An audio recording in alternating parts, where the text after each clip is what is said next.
My sister stood up at Christmas dinner and proudly announced to the entire family that her daughter would be inheriting my $380,000 lake house. My mother smiled and nodded like it was a done deal, completely unaware that I had already uncovered their fabricated legal documents and insurance fraud, and I was about to blow their entire lives apart. I almost choked on my drink when my sister told my niece, right in front of me, "This house will be yours one day, sweetheart," and my mom turned to me with a warm, sickeningly sweet smile like it was already settled. I just stared at them and said, "Since when do you have a say about my house?" Let me give you some background.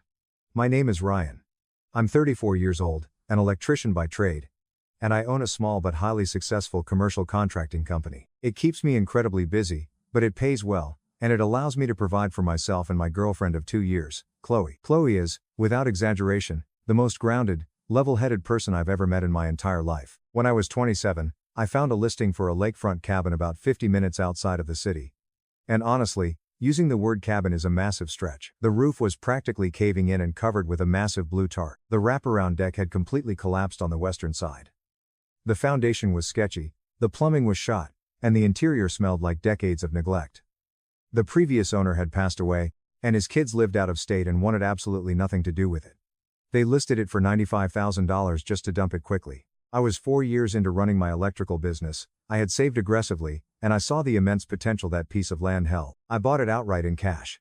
No loans, no mortgages, and absolutely zero financial help from anyone in my family. Over the next 4 years, I spent every single weekend, every holiday, and every vacation day turning that absolute dump into a modern, beautiful home. I put on a new roof, built a massive composite deck, completely rewired the entire property myself, and replumbed the whole house with the help of my Uncle Dave. I refinished the original hardwood floors by hand, knocking my knees black and blue in the process. I even built a custom stone fire pit down by the water and installed a heavy-duty dock. By the time the dust settled and the renovations were complete, the property appraised for a staggering $380,000. But I also have a family that has spent the majority of my adult life treating my success and my property like it belongs to a collective trust. My dad walked out on us when I was 11 years old, just packed a bag and vanished one morning. My mom, Susan, raised me and my older sister, Sarah, on her own. And believe me, she has never once let either of us forget the sacrifices she made. My mom isn't a cartoon villain, she doesn't scream, she doesn't throw plates, and she doesn't hurl insults. She's actually much worse, because her manipulation is entirely subtle. Everything she does is wrapped in thick layers of guilt and framed as family loyalty. If she wants something from you, she doesn't demand it outright. She simply implies that refusing her request would make you a deeply ungrateful son who doesn't appreciate the blood, sweat, and tears she shed to keep a roof over your head. My sister Sarah is 3 years older than me, 37 now, and she has been the undisputed golden child since the day she was born. She married a guy named Mark, who sells corporate insurance and possesses the personality of a wet napkin. They have 2 kids. The older one, Emma, is 15. I want to be explicitly clear. Emma is a great kid, she's respectful, and she has absolutely nothing to do with the toxic entitlement her parents harbor. The nightmare started the very moment I finished the lake house renovations. Suddenly, my family unilaterally decided it was a shared family resource. My mom started telling her friends at church that she helped me secure the property, which was a flat-out lie. Sarah began booking long weekends there without even asking me, bringing Mark and their kids up, and consistently leaving the place looking like a disaster zone. Wet towels on the hardwood, garbage left in the bins to rot, and the thermostat left cranked to 75 degrees in the dead of winter. My mom would freely hand out the electronic access code to random cousins and her church group. I'd drive up on a Friday evening, exhausted from an 80-hour work week, only to find strangers' dirty dishes piled high in my sink and the beds unmade. I put a hard stop to all of that about 2 years ago. I changed the digital locks, set firm boundaries, and told my mom in no uncertain terms that the house was legally mine, and any visits needed to be scheduled and approved through me. The reaction was exactly what you'd expect. My mom cried and played the victim. Sarah called me a selfish, arrogant prick who forgot where he came from. Mark sent me a massive, condescending text message about how family legacy properties should be managed with a spirit of generosity. I ignored all of their noise and moved on with my life. Or at least, I thought I did. Fast forward to this past Christmas. We all gathered at my mom's house for her annual holiday dinner.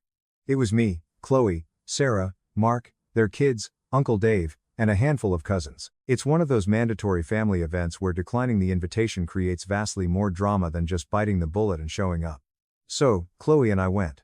The dinner was standard, the turkey was dry, as is tradition. Uncle Dave told the exact same story he tells every year about the time he accidentally soldered a water line to a gas fitting back in the 90s.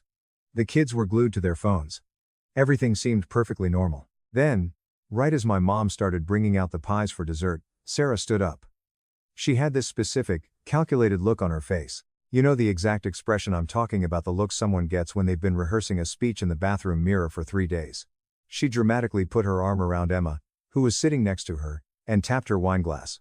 I just want to make a little family announcement, Sarah said, her voice projecting across the dining room. She looked directly at me. We've been talking as a family, and we've decided that when the time comes, the lake house is going to stay in the family. Emma is going to have a beautiful place to grow up visiting, and eventually, a legacy property to call her own. She smiled down at Emma like she was physically handing her the deed. I slowly looked over at my mom. She was nodding along, completely unsurprised. She didn't react like this was new information. Instead, she chimed in. It's only right, Ryan. That house should stay in the family. You've done such a wonderful job fixing it up, and this way, it lives on for the next generation. Every single person at that table turned their eyes to me. Sarah was beaming with this disgusting, triumphant pride. Mark had this smug, punchable little half-grin plastered across his face. Even a few of the cousins were nodding along, genuinely thinking they were witnessing some heartwarming, Hallmark movie moment. I just sat there. I didn't yell. I didn't throw my napkin down, because here is the massive, damning secret that absolutely nobody at that table knew. I had known exactly what they were plotting for 2 entire months. Back in October, my Uncle Dave had called me out of the blue with a very strange question. He asked if I had recently added my mother to my homeowner's insurance policy for the lake house. I laughed and told him, no, obviously not. Why on earth would I do that? Uncle Dave explained that a buddy of his, who works at the exact same insurance company I use, happened to see Susan's name pop up as a named insured on my account. Dave didn't know the specifics, but his gut told him something was extremely wrong, so he tipped me off. I made a phone call to my insurance broker the very next morning.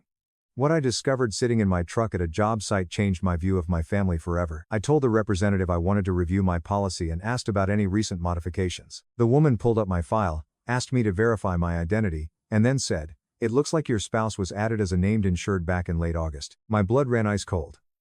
"I don't have a spouse," I replied. There was a dead silence on the line for about 5 seconds. Then she read the name out loud, Susan Brennan. My mother. She had literally called my insurance company, boldly identified herself as my legal spouse, provided enough of my personal information, including my social security number, which she memorized from doing my taxes when I was a teen to bypass their security protocols, and successfully had herself added to my homeowner's policy. The rep sounded alarmed, told me they would flag it immediately, and advised me to speak with their internal fraud department. I told her I would, hung up the phone, and sat in my truck for half an hour, just staring blankly at the dashboard. I wasn't furiously angry at first.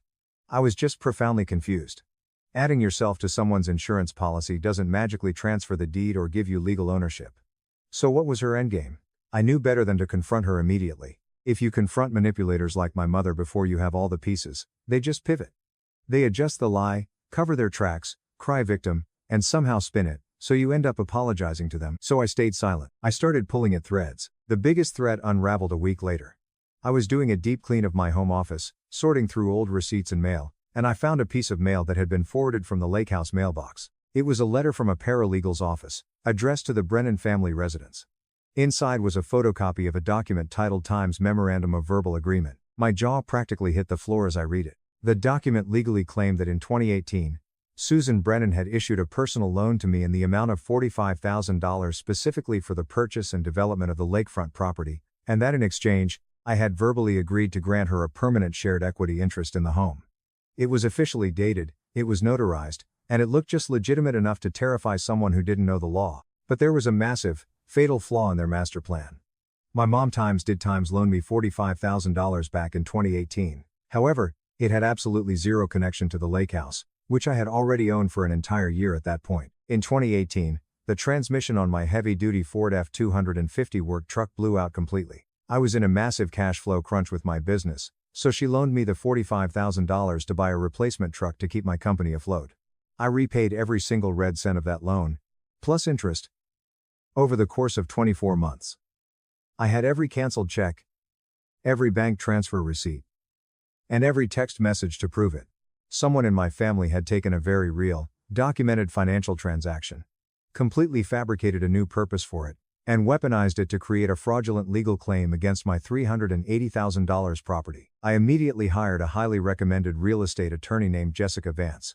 Her office was 2 towns over, completely disconnected from anyone in my family's social circle. I sat in her plush office, slid the fake memorandum across her desk, and told her the entire truth.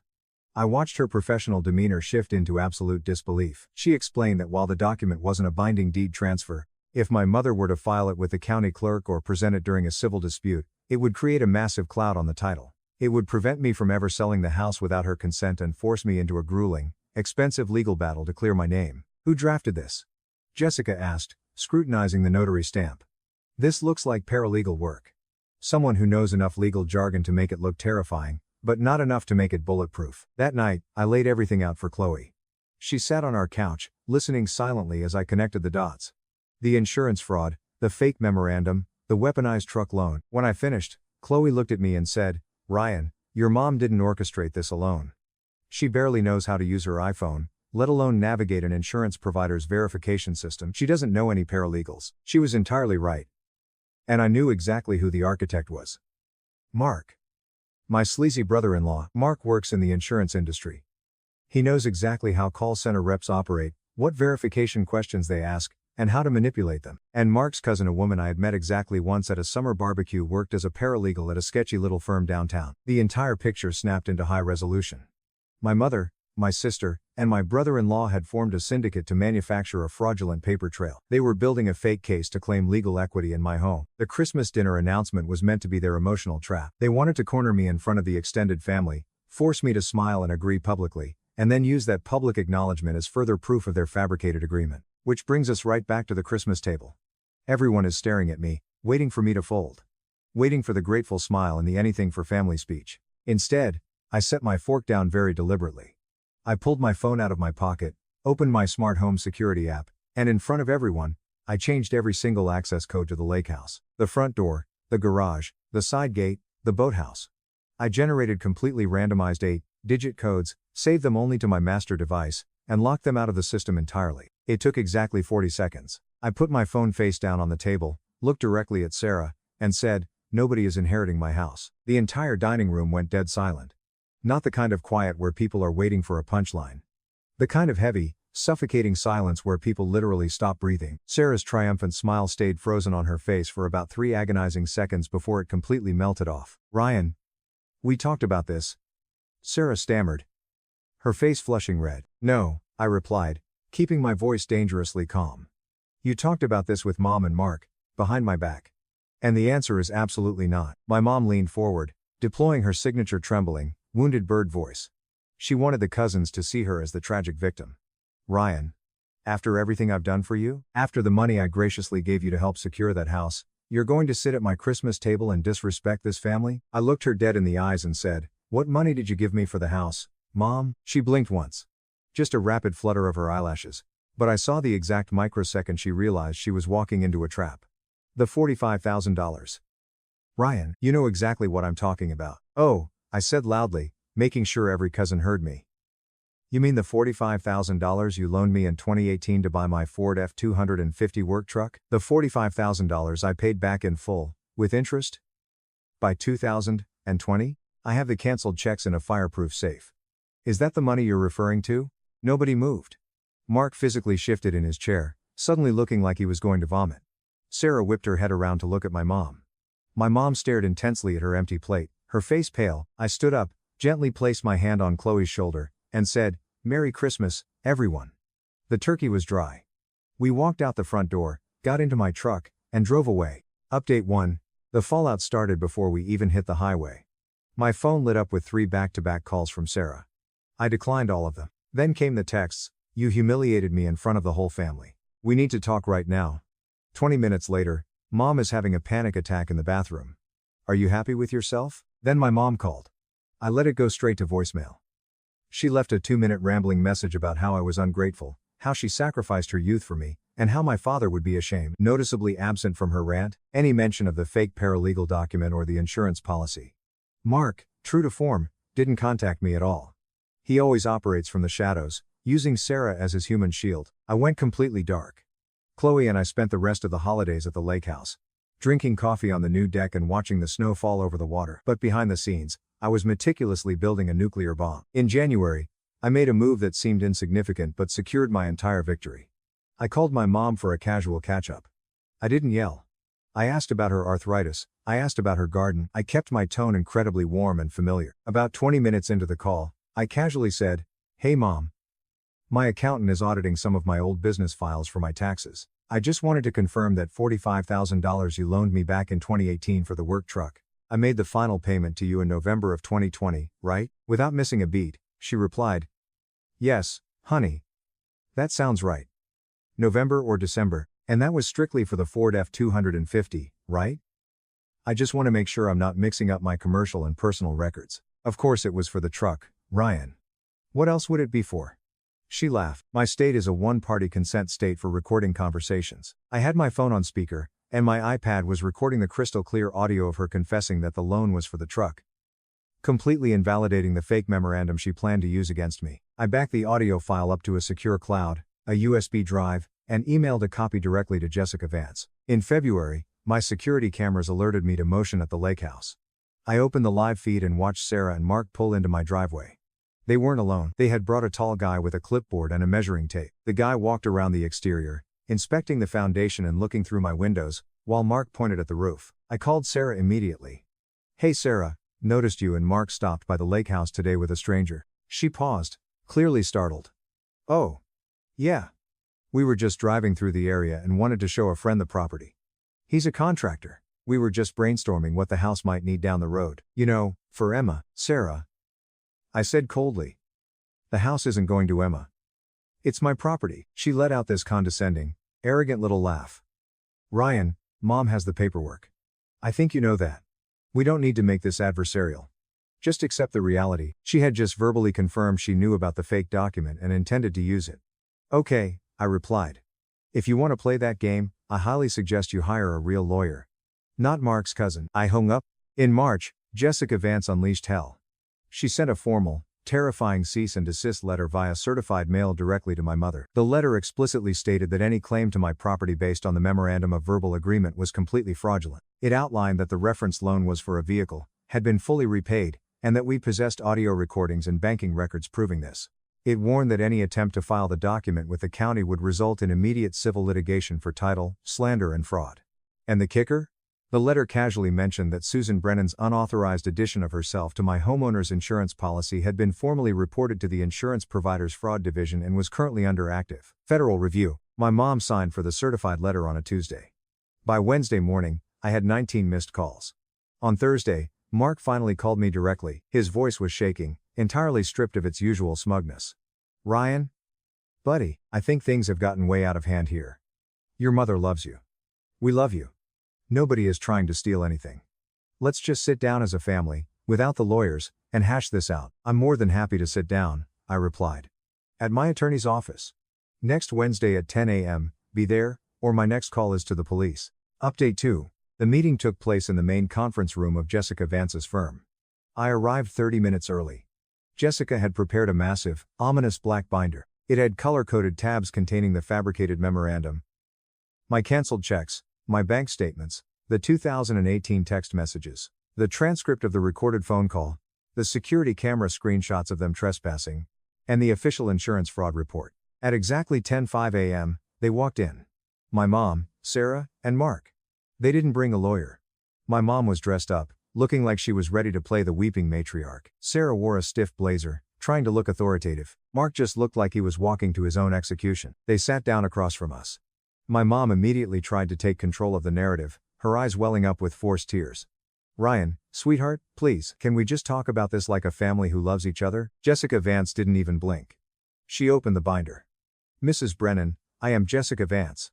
I represent Ryan. Before we have any emotional discussions, I am going to outline the legal reality of your situation." Jessica was a machine. She systematically laid out every single piece of evidence.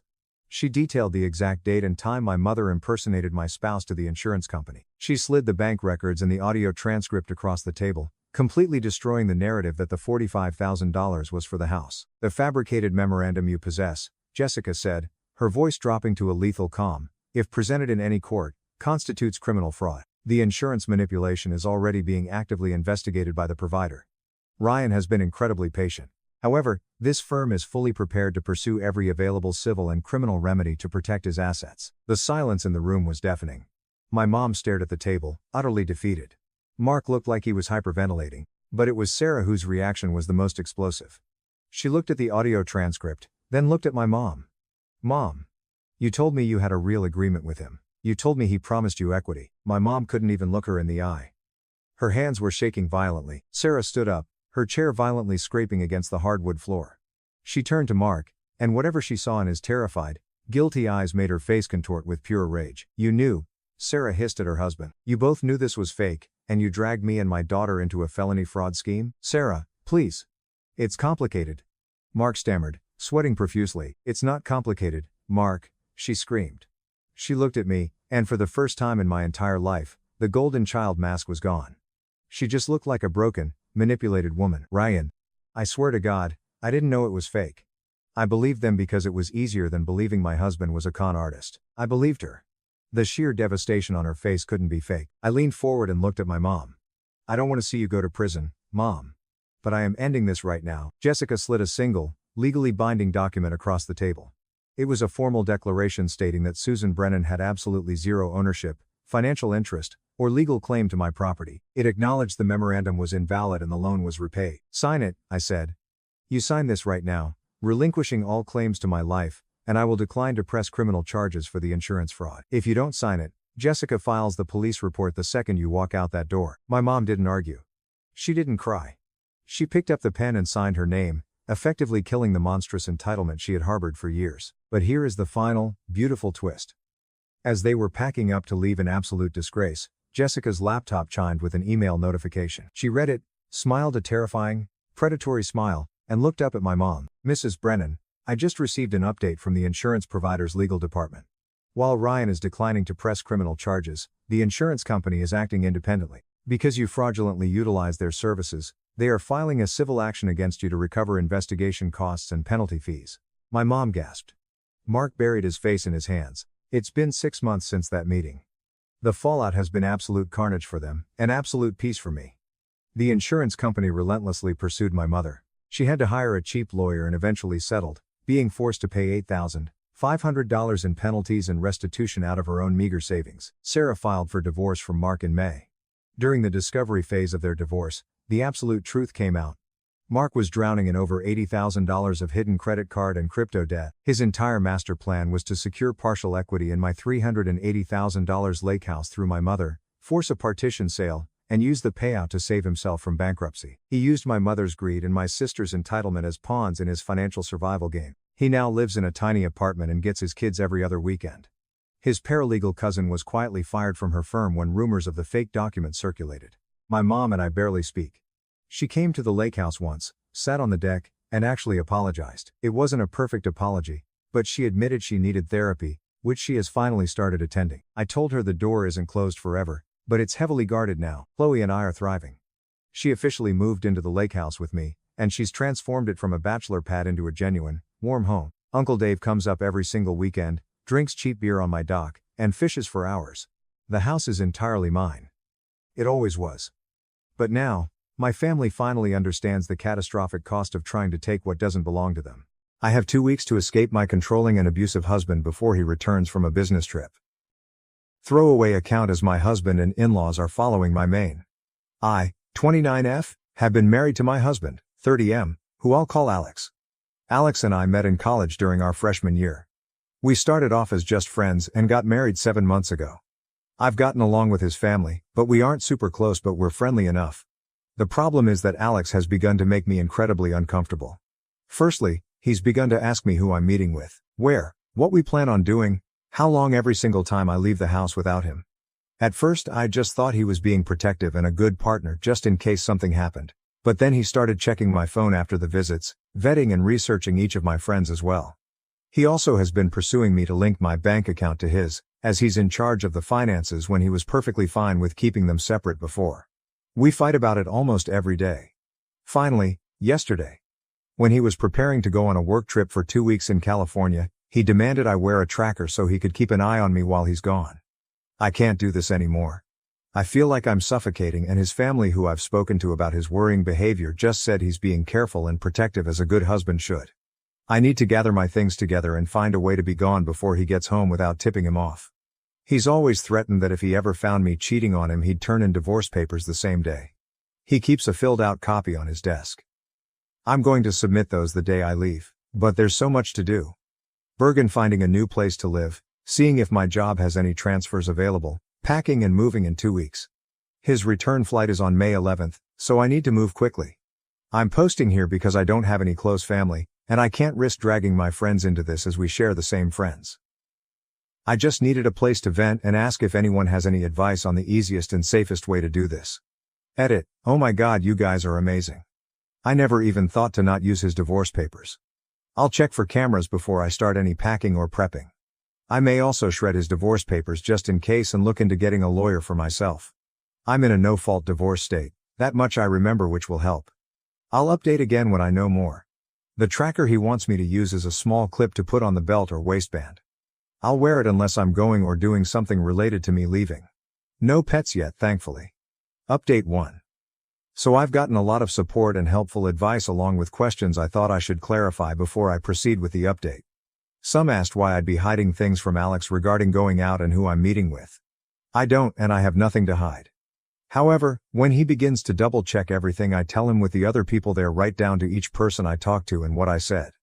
Did I send any text messages? Did I order food? How much did I eat? That's when it started to feel like I was slowly being pushed into a corner. It didn't start that bad, but gradually grew worse over time. All of the Reddit subs my in-laws' families are part of are related gardening and DIY, so I highly doubt they'll see this. If so, by the time they do, I'll hopefully be gone. I talked about my job and explained things to my manager. And they promised to look into openings in other states to see if they could get me into one. They'll have an update on that in 3 days. I trust that my bank account is secured, considering he's tried to get into it before and failed. I found one camera in the kitchen, another in the living room and one in our bedroom. As such, I've left them in place for now and done all other planning, either in the bathroom pretending I'm taking a bath. I'm honestly staying away from the domestic violence services as my sister-in-law is unfortunately higher up in those, considering she volunteers there, and I have a feeling if I did show up there, they would know in a heartbeat.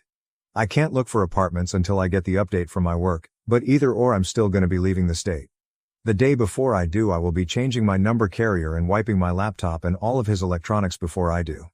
I've met with 2 lawyers so far and had them look over the paperwork. My husband had prepared and both said that it did have some clauses in it. That could have caused me some trouble down the line. What alarmed all of us was the fact that several of those clauses dealt with future children, and not as a hypothetical. Like several here suggested, I have a feeling he fully intended on getting me pregnant to keep me trapped and tied to him. There are 3 other locations my job could send me to, and I have. As a precaution, I began looking into all 3 cities and housing in the areas. Just in case one of those, this is the one they send me to. Even if they don't have an opening that they can push me into, then I will just have to quit, move and figure things out on my own. I have enough money to live and survive for a few months until I can pick up another job. Unfortunately, all of our friends are mutuals and would likely be unaware of the consequences of saying or sharing anything I do or say with my husband. I don't have any surviving close family, and obviously my in-laws are not a good resource to rely on. I am on my own, unfortunately, other than the wonderful bonds I've begun to make here. I will update again if I get more information or something else happens. Otherwise, all updates when my work gets back to me. I do plan on leaving before he returns though. Just to make sure that I'm not anywhere near here at that time. Update 2. Good news. My work has an opening I qualify for that will not only shift me across the country, but also comes with a salary increase as well. I've started telling my in-laws and friends that I'm planning a surprise outing for when my husband gets back for just the 2 of us. This way, people don't give me odd looks if they see me out and about. I've even gone as far as asking Mill to show me his favorite recipes. Meanwhile, I've found a moving company that, while small, is willing to work in a storm. The reason is in 5 days, we're supposed to get hit with a large storm front. I plan to shut off the breaker and say we lost power if he asks, just as several people here suggested, and even send him a short clip of the storm. I will have all of my stuff moved that afternoon, and I will be flying out once the weather has cleared enough to do so. I have a lawyer who will push my divorce through, and I've filled out the necessary paperwork so that I don't have to be here for it. I'm not suing for assets or alimony, and I've shredded his divorce papers as well. I've set up a cheap phone plan through Cricket until this is all said and done, at which point I will find a new carrier, number and phone. This one is being wiped and left behind. My laptop is provided by my work, and the IT department inspected it thoroughly and it was clean, thankfully. No other electronics aside from my laptop and new phone will be coming with me. If Alex needs to talk to me, he can do it through my lawyer. Not sure if anything else will happen. My fingers are crossed that he doesn't think anything's amiss until after I leave, and I'm not turning the breaker back on when I do. He can when he gets home. My work is covering the plane ticket, so that at least is one expense I don't have to finagle in. Update 3. It's been a busy week, but I've gotten so much done. Firstly, I am now out of the house and am currently in a hotel while I look for an apartment. It's a big city, bustling with people no matter where you look. We had a pretty bad storm system hit back home, that actually lasted 2 days. High winds, thunder, lightning and even hail everywhere. I didn't take much from the house, my documents, clothes and important sentimental items. I left all of the furniture and electronics behind. I cleaned the house top to bottom and took pictures on my phone so he couldn't claim I damaged anything when I left. My lawyer has already started divorce proceedings and my husband will be served on the 8th. His plane is due to land early in the morning, and the sheriff will be there at the house waiting for him. He is very much about public appearances and reputation. My lawyer will be calling him as well to inform him that I am more than willing to air out everything to the public about his actions if it means securing my freedom from him. I will go to court as long as I must to get this pushed through. I haven't told our friends or his in-laws yet. I will do that while he is on the flight to prevent him from getting wind of it before he's handed the divorce papers. I will be calling around and explaining why we're getting divorced, to try and prevent him from twisting this into somehow being my fault. I don't want him trying to claim I had an affair or something, so I want to get the truth out before he can twist this. I'm doing okay. I'm tired, but yet I feel almost jittery and off-kilter. I keep looking over my shoulder and monitoring what I say even when I don't really need to anymore. Hopefully that will fade soon. My work is covering the cost of the hotel, and I'm working on getting my other things in order. I also need to find a new GP as I want to get a full test just to make sure everything is okay. I don't know when my next update will be, probably when the divorce papers are filed or if we have to go to court to push them through. I will try to keep my head up, but it feels like I'm in a whirlwind or something with so many things to do and think about. I kinda thought it would be easier once I got out of the house, but while the fear is smaller, somehow the number of tasks only seems to have grown. Update 4. Firstly, I'm working on getting an apartment still and have applications in at 3 different places and will hopefully hear back from them soon. I'm still going into work here at the new location, so I don't have to worry about burning through my emergency savings completely. I've gotten a lot of emails from Alex, his family and our old friend group asking question after question. I have only sent one return email to Alex, explaining that I don't believe we are truly compatible, and it is best we separate now. That his treatment of me when I'd done nothing to deserve as such was just as much of a deal breaker as cheating was for him. I ended the email with the statement that I would not be contacting him further and anything else he needed to pass on to me or vice versa would be done through my lawyer.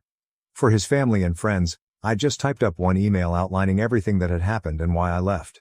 I told them I wished them no ill will, but that such treatment of his wife and partner was not acceptable.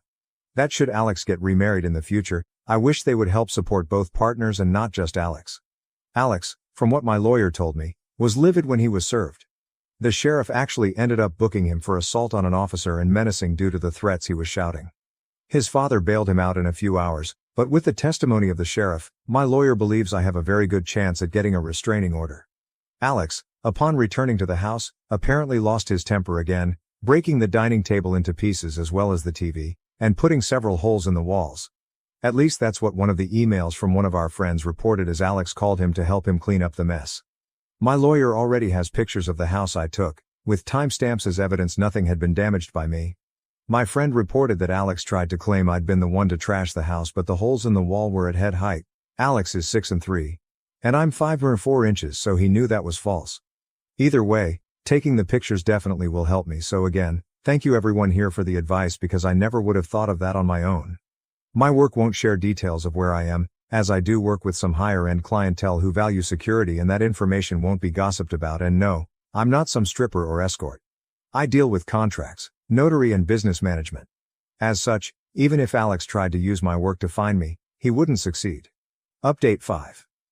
It's been a little bit, and I thought I'd answer some questions before giving my update. It may be a while after this until things change. Firstly, no, I didn't bring my car. The public transport here is good enough to use without needing one. I have secured an apartment, and the building has good security. You need a keycard to enter, and there is a security guard at a desk right by the entrance to the building. As part of my contract, I gave them a photo of Alex and his family so that even in the off chance they do find me, they won't be let in. The responses I got from the emails varied. His family said I was overreacting, and that I owe Alex an apology for the problems this has caused him. The pending criminal charges puts him at risk of losing his job if he's convicted. Alex sent a long email, apologizing and pleading for me to come home. He said he was worried for me, that he is willing to go to therapy if it will appease me. He wants us to remain together, and he didn't think leaving was an appropriate response to his genuine concern and worry for my health and safety. The friends gave somewhat lacking replies, saying that they didn't think Alex was ever going to hurt me and that I shouldn't be letting my imagination run away wild. As much as I want to say I was surprised by the lack of support, I'm honestly not. He intends to fight the divorce. I am letting my lawyer handle it, and I am also pursuing a protective order as well. Once I got approved for my apartment, I also froze my credit. I've changed my phone carrier and number, as well as making sure none of my documents list Alex as next of kin or POA. Some have asked why I was so paranoid about Alex and his possible future actions. The answer for that actually is somewhat simple: my grandmother. I love that woman to bits. As a teen, she explained why my grandfather was never around. He was extremely abusive and manipulative, and her generation didn't allow divorce really. She wouldn't have been able to buy a house or get a good enough job to support her and my mother on her own. As such, she endured it, shielded my mom as she could until my grandfather died. When I felt like I may have been overreacting, I remembered how she'd said she'd always wished she'd been able to see grandfather for what he was early on when she may have been able to annul the marriage. I don't know when I'll update again, maybe when the divorce goes through or if something big happens, but until then, I'm just trying to keep my head above the water. Update 6. It's been a month since my previous update, and I wanted to share some of what's been going on in the meantime. The divorce is proceeding, but even though I don't need him to agree, and he's not, it means I have to go through the courts to get it approved. As such, it could be upwards of 6 months to push it through even though I'm filing without attempting to claim property, alimony or compensation. I just want a clean break and separation. Alex has attempted to use our friends to reach out to me, as he doesn't want to use my lawyer for communication. He's saying it's disrespectful and cowardly to hide behind my lawyer and not meet him face to face. Alex wrote me a letter that he did pass off to my lawyer, but the contents were him justifying his actions and claiming that in today's time it is dangerous for women to be on their own, which is why he was so intent on trying to keep me safe from harm. He wanted me to understand that he was trying to protect me as best he could and was hurt that I would just lie to him and hide my actions from him related to my dissatisfaction with our marriage and my moving. I didn't reply, because at no point did he apologize. All he did was turn everything around on me as I was being overly dramatic, emotional and cowardly. There was a second letter with Alex's from my cell. Her letter was honestly disturbing and completely justified my misgivings regarding approaching her in any kind of professional capacity. She spent 5 paragraphs detailing how Ariel's abusive relationship looked like and that Alex was the furthest thing from abusive. The details she included were all related to financial abuse and physical abuse, nothing like what Alex had been doing. She stated that my attempts to smear her brother's name for attention and clout made me the abuser, not him. I haven't really been able to process that, admittedly. Part of me can't help but wonder if she's right. I mean, I blindsided him by leaving as I did and am refusing to speak with him at all. My old boss recommended that I look into getting into therapy after I moved, and I think I need to. I've had a hard time adjusting to being on my own. I keep censoring myself and haven't even gone out to eat yet. I always end up worrying about what if someone sees me, what if I get in trouble for spending my money on something frivolous. My lawyer is continuing to fight for the divorce, and I shouldn't need to be physically present in court. Any meetings needed between me and the judge can be done via Zoom. I'm trying to avoid confrontation with Alex and his family for now as much as I can and pass both letters to my lawyer in case he needs them. Our friends are mostly trying to avoid taking sides still, and I'm honestly approaching the point of just letting them go as well. I'm tired of fighting for them to understand at this point. I don't know if anything is going to happen, so my next update may not be until around mid-November, depending on how long it takes to push the divorce through. Work is going well, and it's helpful to have something familiar to anchor my day-to-day life when so much has changed and is changing even now. After being married for nearly 35 years, I discovered that my husband had a side piece for 2 years. I was devastated and decided to divorce. I've been married almost 35 years, yes, to the same person. And while it hasn't been perfect, it's been alright. Kids, dog, white fence. I've got those. Our personal lives have suffered somewhat. I went from being a virgin on my wedding night to stepping out of my comfort zones to please him sexually. Household of 3, to where Saturday, It will be 6 years since we've been intimate at all. For the longest time, I thought he was having an emotional affair with his male friend, that he had fished with, but had become ill with cancer, because he would drop everything and anything for him, including plans we had, for him. Plus, there were a few texts that, while not sexual, were more than friendship. But for some reason, while I was hurt, I was not threatened. I know he is extremely ill, there is no physical relationship going on, his time is short, and once this was out of his system, he would be back to his normal self and me, his wife. I'm really sorry if my words sound crude, that's not how I want them to sound. But once he passed, my husband would be back to me. So I was gone this past week, dog sitting, house sitting for my sister, and got home last night to check the mail. There was a blank envelope with everything typed. Inside was a short note, picture above. I know who the female is, it's one of his friends. I'm completely devastated. To me, a woman is harder to compete with. What does she have do that I don't? I decided to get healthy and lose weight. I've lost over 130 pounds. I don't hear anything from him. I went to the doctor last week, dressed nicely, and he told me I was embarrassed, that his wife was running around town looking like a whore, with her tits hanging out. I had a slight off-the-shoulder white eyelet with dark jeans. Since finding this out, I've become obsessed with finding evidence. I stalk her Facebook, their call logs. He calls her an average of 68 times a day with calls lasting 15 minutes. I'll drive by her house. I'll type and delete her name, phone number, address, wanting to confront both of them, blame her, blame him. Wonder what she has that I don't, how I can fix this. Do I want to fix it, does he? What should I do? Where do I go? How? I've cried for 2 days now. I can't stand to look at him, and I'm afraid to talk to him. Update 1. So after a few days of crying and feeling miserable, I became obsessed with finding more information. Mind you, this all came to light last Sunday. Before that, I was walking around in an ignorant state of not knowing. So I started scanning phone logs, daily phone calls to and from her 6 to 7 plus times a day, 20-40 minutes each. I had a typo in my first post. I went through his office, nightstand, etc. I don't know exactly what I was looking for, but I was looking for something. I would drive by her house when he would leave. In other words, I was going crazy. And by Wednesday, I broke. I was tired of him acting like it's a normal day, that there was nothing going on. I could not take it anymore, and I first wanted to talk to her. So I took off in my car, drove to the dog park, empty. So I drove to her house, started pounding on her security door, and ringing her doorbell. She has a ring, telling her to open her effing door, and if you're woman enough to FK a married man, you should be woman enough to talk to his wife. This went on for maybe 10 minutes or so. She didn't answer. I texted my husband that we needed to talk and that, I know. My sister is on the phone with me trying to calm me down and get me to leave her place before the police are called. In the 3 minutes, yes, he picked someone in our community, it took me to get home. Not only had she called him, she also sent him the video. So I confronted him, somewhat. It was more like he gaslit me the entire time. He said, "Get your ass in the house, I can't believe you did something so effing stupid," etc. And turned it around on me. "You're always sitting on the couch unless your sister invites you out." And he didn't deny he was with her, "It's none of your business." When I asked if he would stop seeing her, he said he would not give her up. She is a good friend of his. And the biggest smack in my face, he wants me to apologize to her. For embarrassing her in her neighborhood.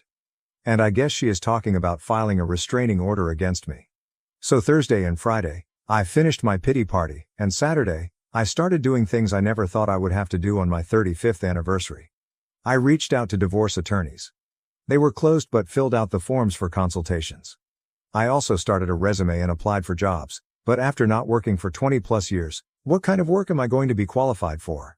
I stayed at my sister's this weekend. I needed the change of scenery between his attitude, the not happening anniversary, and the funky feeling. I needed a break. Update 2. So it's been about a month since I found out about his affair. It still sucks. And I'd like to say I've totally gotten over him, but one doesn't turn off feelings like a light switch. At least I don't. And sometimes, I think, maybe we can fix this, but then he does something awful again, and I'm back on track with my plans and goals. So I've set goals for myself and have been working towards them. My first one, get a job. I was a housewife for 99% of my marriage. Not only did I get one, I found two that I can work at the same time. I opened a secret account, not in my name, and am stashing all my extra money in it. He controls all the house money tightly, so I have to get creative. He knows about one job, not the other one though. I've gone back to school to get my degree, geared towards what I'm doing. So far, it's going well. I'm remaining positive and pushing forward, even when he gets negative towards me. You're just going to quit, you will flunk out, etc. I am saving for a small place, hopefully a little ADU or an apartment, that will allow my little dogs. Once the apartment is lined up, then I will file for divorce. I need to make sure I have a safe place to go because he will become nasty once served. So far, things are calm here. I don't ask about her, although they still speak daily, and I'm sure they are hanging out. In our community, it's like he is trying to rub my nose in it. The thing is, I'm not letting him know or see that it's bothering me at all, which in turn is bugging the crap out of him. So he threatened to take my phone away. Okay, fine, I went and bought a cheap burner phone, just in case he does. So now he has switched to being nice. He has bought parts for my car, paid the labor, bought my scrubs and equipment I need for work and school. He asked for a list and bought it. It's times when he's nice, I think there might be hope for us. But as long as she is in the picture, nope. Then he turns back into the ass again with empty threats, knocking down my confidence, and I'm back to counting months until I can move. Update 3. I'm still on my phone and just worked an overnight shift, so I'm tired. We are in the month of June, and quite a bit has transpired, some good, some not. I finally broke down and told my kids. Those were extremely difficult calls to make, and I told them everything. I took responsibility for my part and admitted I could have done things better. My kids, all older, said that while not perfect, I did my best with what I had, and that didn't excuse his cheating. My eldest wanted to come out and confront his dad and the other woman. I told him it wasn't worth it. My second son, the thinker, didn't say much but was deep in thought. My third son said, "It's about time, with the way he talked to you and treated you. I hope you're thinking about leaving." I was honestly on the fence. He would flip-flop between wanting to work on us and his actions saying differently. The past 2 weeks have been the worst. Since he has been using my son's car, my son put a tracking device in it. Yes, I have access to it, and no, he does not know about it. He would tell me he was going to one place and go straight to the other woman's house. If I asked where he was, he would lie to my face. I just kept notes until I couldn't anymore. Father's Day. I had worked the night before, got off work at 8 a.m., texted him what he wanted for dinner that night, stopped at the store, bought everything, came home, got it started, and tried to take a nap. Mind you, he did nothing whatsoever on Mother's Day. He woke me up to borrow $40 to go to a sporting goods store. I said fine and reminded him dinner was in an hour to an hour and a half. 2 hours later, he was not back. I checked the tracking. He went straight to her house and hadn't moved. So I did a drive-by. His car was parked in the garage, she was parked outside, so I came back home. I was more upset for my son. I texted him, "You need to come home, we need to talk. I know you're not at the sports store." Nothing. After 30 minutes, his car still had not moved, so I called her. Of course, she didn't answer. I left a voicemail. "I know my husband is at your house, you win, I'm done. It's obvious he wants to be with you. I'm tired of the lies, his bull, he doesn't want someone who has loved and fought for him for 35 years. I'm done, come get his dog and his stuff, you've won." 10 minutes later, he came in with a Walmart bag and said he went to Walmart and a friend made tacos for him. I dished up servings for my son and me, then threw the rest of the meal in the trash. He gave me an attitude because she feels threatened now that I called her. She has to change her number and might lose clients. I didn't threaten her. I told him if he wasn't happy here, he knew where the door was and was welcome to use it. He was quiet all week but still a jerk, and his only concern was seeing that woman. I had melanoma removed and needed a driver, so he took me. When I got in the car, not one word, not "How are you? How did it go? Are you okay?" Nope, all he said was, "I'm hungry." And it was the 30th anniversary of losing my sister to melanoma, so I was extra sensitive. Little things were just adding up. He was forgetting things I needed or had asked for. I was at the bottom of his list. On our son's birthday, he couldn't even wait for him to blow out the candles before he went to her house. This last Sunday, he was going through the kitchen cabinets, pulling out some soup and said he was going to take it to a couple who had been stranded down the road for a couple of weeks in a broken-down RV. So I gathered a few more items, and he left the bag of stuff on the counter. I checked and yep, he went right to her house. This was it, my last bit of energy for this marriage. I texted him again. "I don't understand why you need to lie. There is no dog park, hiking trail, fishing spot, sporting goods store, broken down RV, Nor Walmart on Bunker Hill. Why not be honest and tell me you're going to her house? It's obvious, regardless of what you're saying, you don't want to work on our marriage. You have and are choosing her over your family. And I sent it. I tried to call him. He didn't answer, so I texted. Didn't think you would answer. Not even 5 minutes later, he came screeching into the driveway, slamming into the house screaming, "What the F is wrong with you, you fing mother fing b?" I'm sure if I was in the same room as him, he would have hit me. I told him I'm tired of him lying to me. Just tell me he's going to the whore's house. He's been going there the entire time and yet still lies about it. Doesn't he think if I'm questioning where he is I know? He called me a few choice names and ignored me the rest of the night. I'm sure my neighbors loved it. I went yesterday, Monday, to file for divorce and got bad news.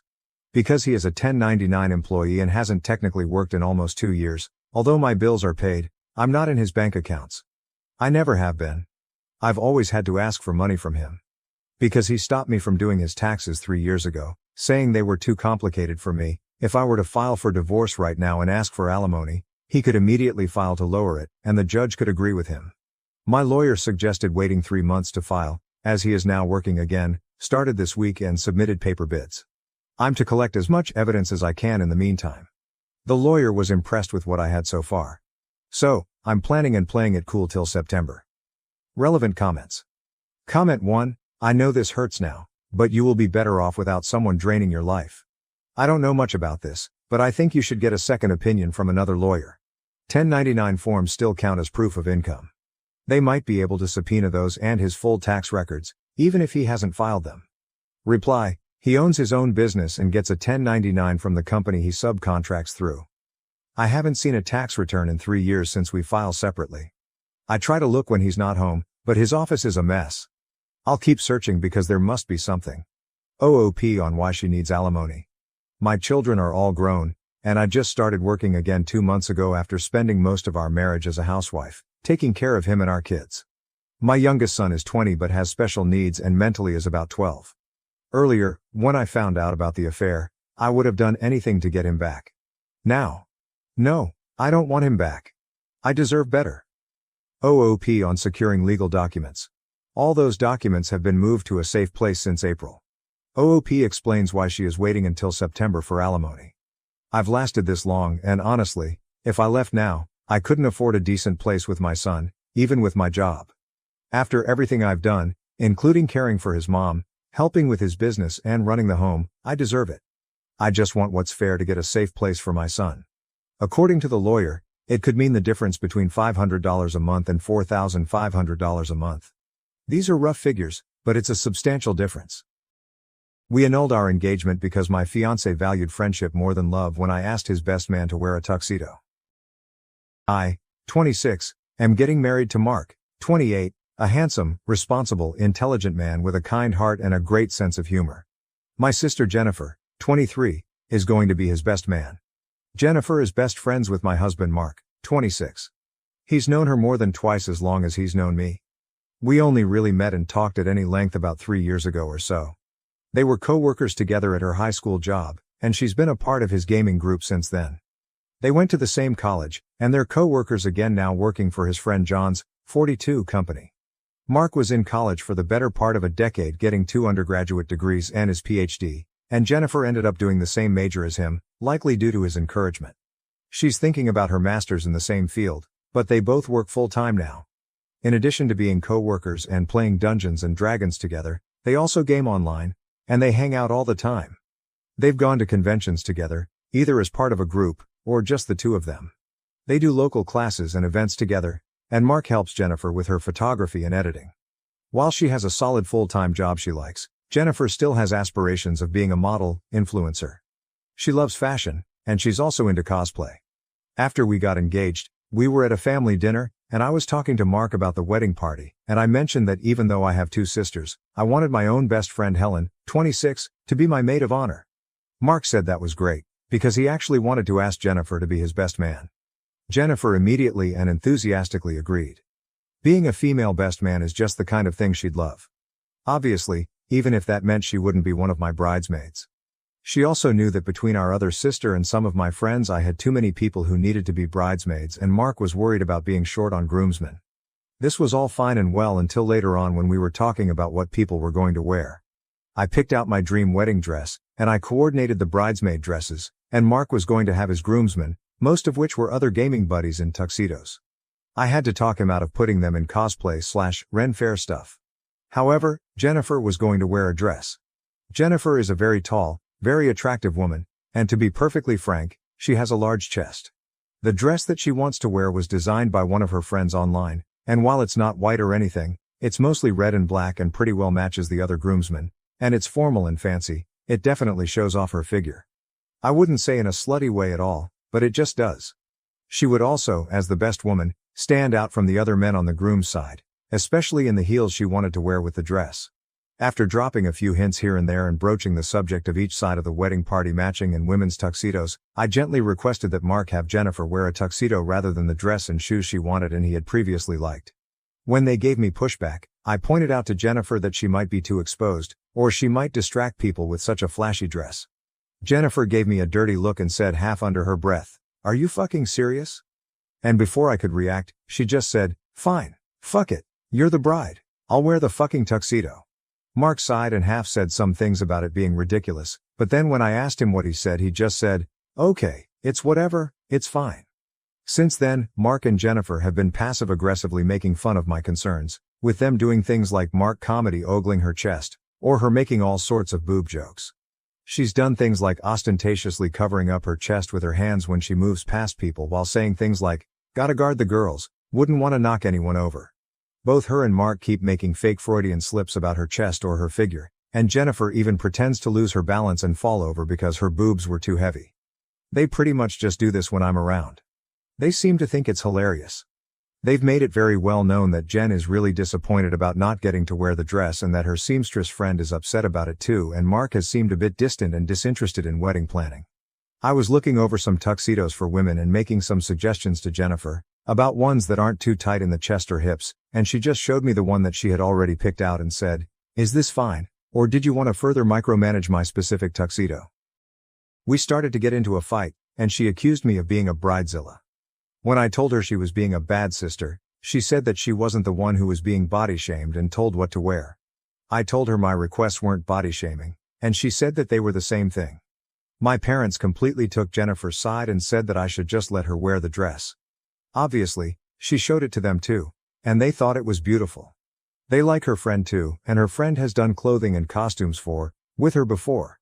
My father said that I should at least stop bothering her about the tuxedo if I'm going to make her wear one, and then I should just let her go with the one she picked. The one she wants though is very high visual impact and it is also very tailored. She said she can match it to the colors, but I feel like she'd still stand out. When I tried to get Mark to weigh in on this, he just said, "It's your wedding, do whatever you want." I guess I'll tell her to do whatever you want. And I obviously don't feel like he's very invested. I feel like he's not on the same page, but he just doesn't want to argue. He's always like that. Even though we both have good jobs, both Jennifer and I still live at home with our parents, because housing is ridiculous, and it's been awkward around each other. I've been staying over at Mark's a lot over the last year, and I was supposed to be officially moving in, but he's been kind of cool and passive about it recently. Everyone seems to be acting like I'm the asshole here. Even though Mark and Jennifer are the ones being passive-aggressive and unreasonable. I almost feel I should have just made Jennifer a bridesmaid right off the bat or told Mark that it didn't make sense for him to have female groomsmen. Am I the asshole for wanting my husband's best man to just wear a normal tuxedo? Update 1, there is not going to be a wedding. John, 42, of all people, Mark's 28 boss and gaming buddy noticed my post, as it got way more attention than I ever expected. We've only ever met a couple of times and hardly ever talked before, but he reached out to me with, "This is John, LOL, call me." So I called him from the parking lot after work. John says he's been married for about 20 years, and he's tried to give Mark relationship advice. He doesn't think we're a good match. He told me that I should talk to Mark and that Mark has been unhappy with our relationship and extremely unhappy with the wedding planning, even to the point that it's a running gag amongst him and his friends. I got into it a bit with John, because to be fair to me, Mark's ideas have been ridiculous. Just some of the things he asked for, and which John, Jennifer, 23F, and his buddies thought would be cool. He wanted the wedding party to have custom swords, daggers and amulets. He wanted them to have the swords during the ceremony and he thought people would like fantasy amulets. Mark had told me that John was willing to pay for the bridesmaid dresses if we had them done by Jennifer's costumer friend. I told him no, because I wanted normal, nice bridesmaids dresses from someplace reputable and that the bridesmaids could buy them themselves. John told me that he had offered this as a bit of a bet with Mark. Mark wanted to serve meat at the wedding. He said that his friend, John, could provide it and that he made meat in his basement and had tons of it. I obviously said no, because why would I want meat at my wedding, never mind some guy's basement meat. John got a laugh out of this at the time, and talked to me, because he's a nerd who likes to laugh at his own jokes. Apparently, he's very proud of his basement mead, and they like to make toast with it.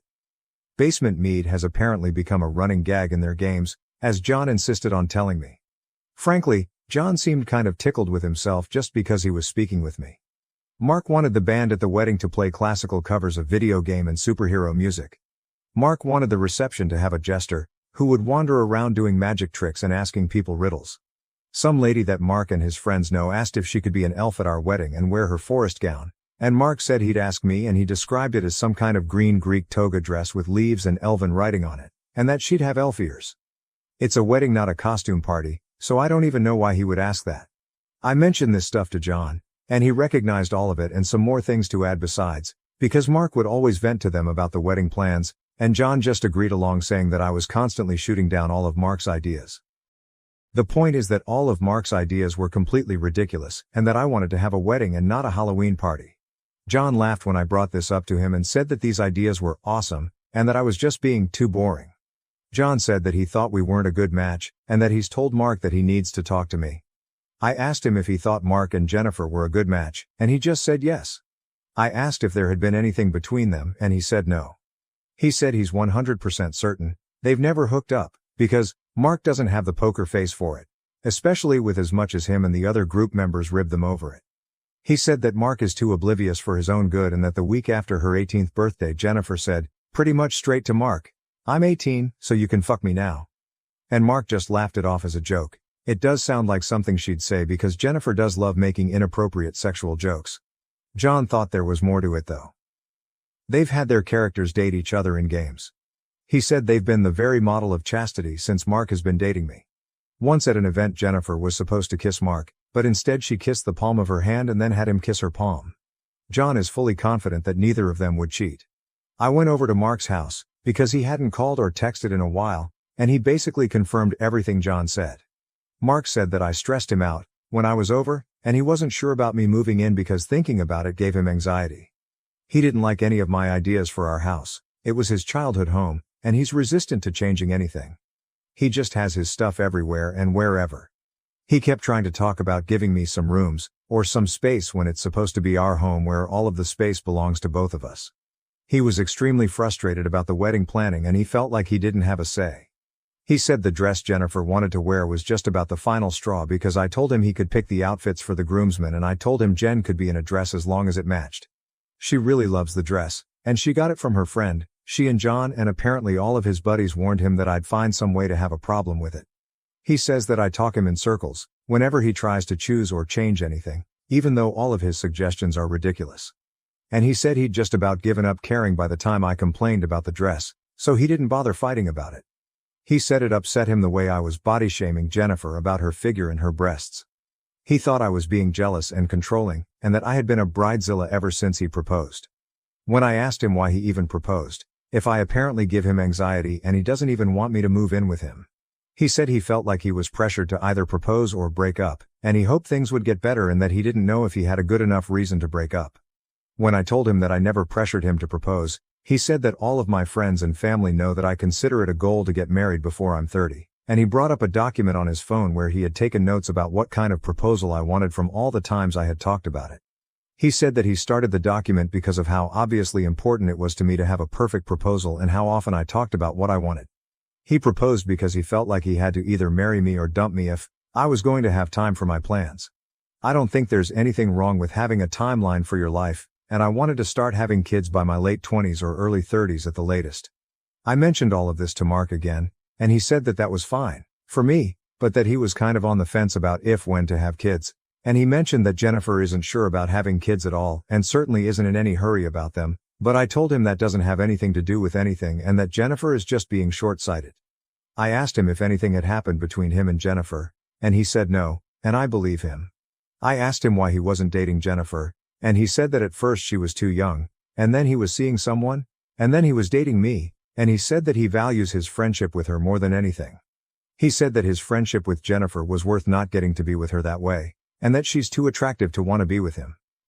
Apparently, the only reason Mark even started dating me is because he tried flirting with me at a family party we were at, and he said I seemed into him. He doesn't think of himself as handsome, but he is, and he's got his PhD, a great job, and his own house at 28. He's definitely a catch. He didn't agree, and he said he's only ever dated his high school prom date, a girl who was kind of his girlfriend until she graduated and left, and me. Mark apologized and said that he wanted to put a hold on any more wedding or moving plans, and that he wasn't sure about the relationship. I had already started crying, but then I broke down and he apologized again. He said he was sorry for messing up my plans, and that he kept hoping things would get better. I left as soon as I felt like I could drive. By the time I got home, Mark had already texted Jen, "Your sister is crying. Sorry," and the two of them had been on the phone the whole time, and of course my mom knew and she tried to comfort me, but I could just tell she wanted to say "I told you so," because she had been warning me I was going to drive Mark away, and she thought he was better with Jennifer too. Jennifer said that she tried really hard to have this work out, because she just wants Mark to be happy, and that she had tried inviting me to gaming, and for Christmas before last she bought me a Switch with games Mark likes, and that she was sorry stuff happened this way. She accused me of not really liking or caring about Mark and just wanting a generic husband. When I told her that wasn't fair, she mentioned the same stuff from the wedding planning and a bunch of other stuff from our relationship that she said made Mark feel ignored or suffocated. She said that the only reason I liked him was because he ticked boxes and always gave in and let me have my way. We started arguing, but our mom stepped in before we could get into it too bad. I asked Jennifer about what this meant for her and Mark, and she said he is absolutely her best friend and nothing is ever going to change that, and that she loves him. When I asked how she loves him, she just said that's not a discussion she wants to have right now. Our mom said everyone needed to cool off, and that was enough for Jen to step away and drop the subject.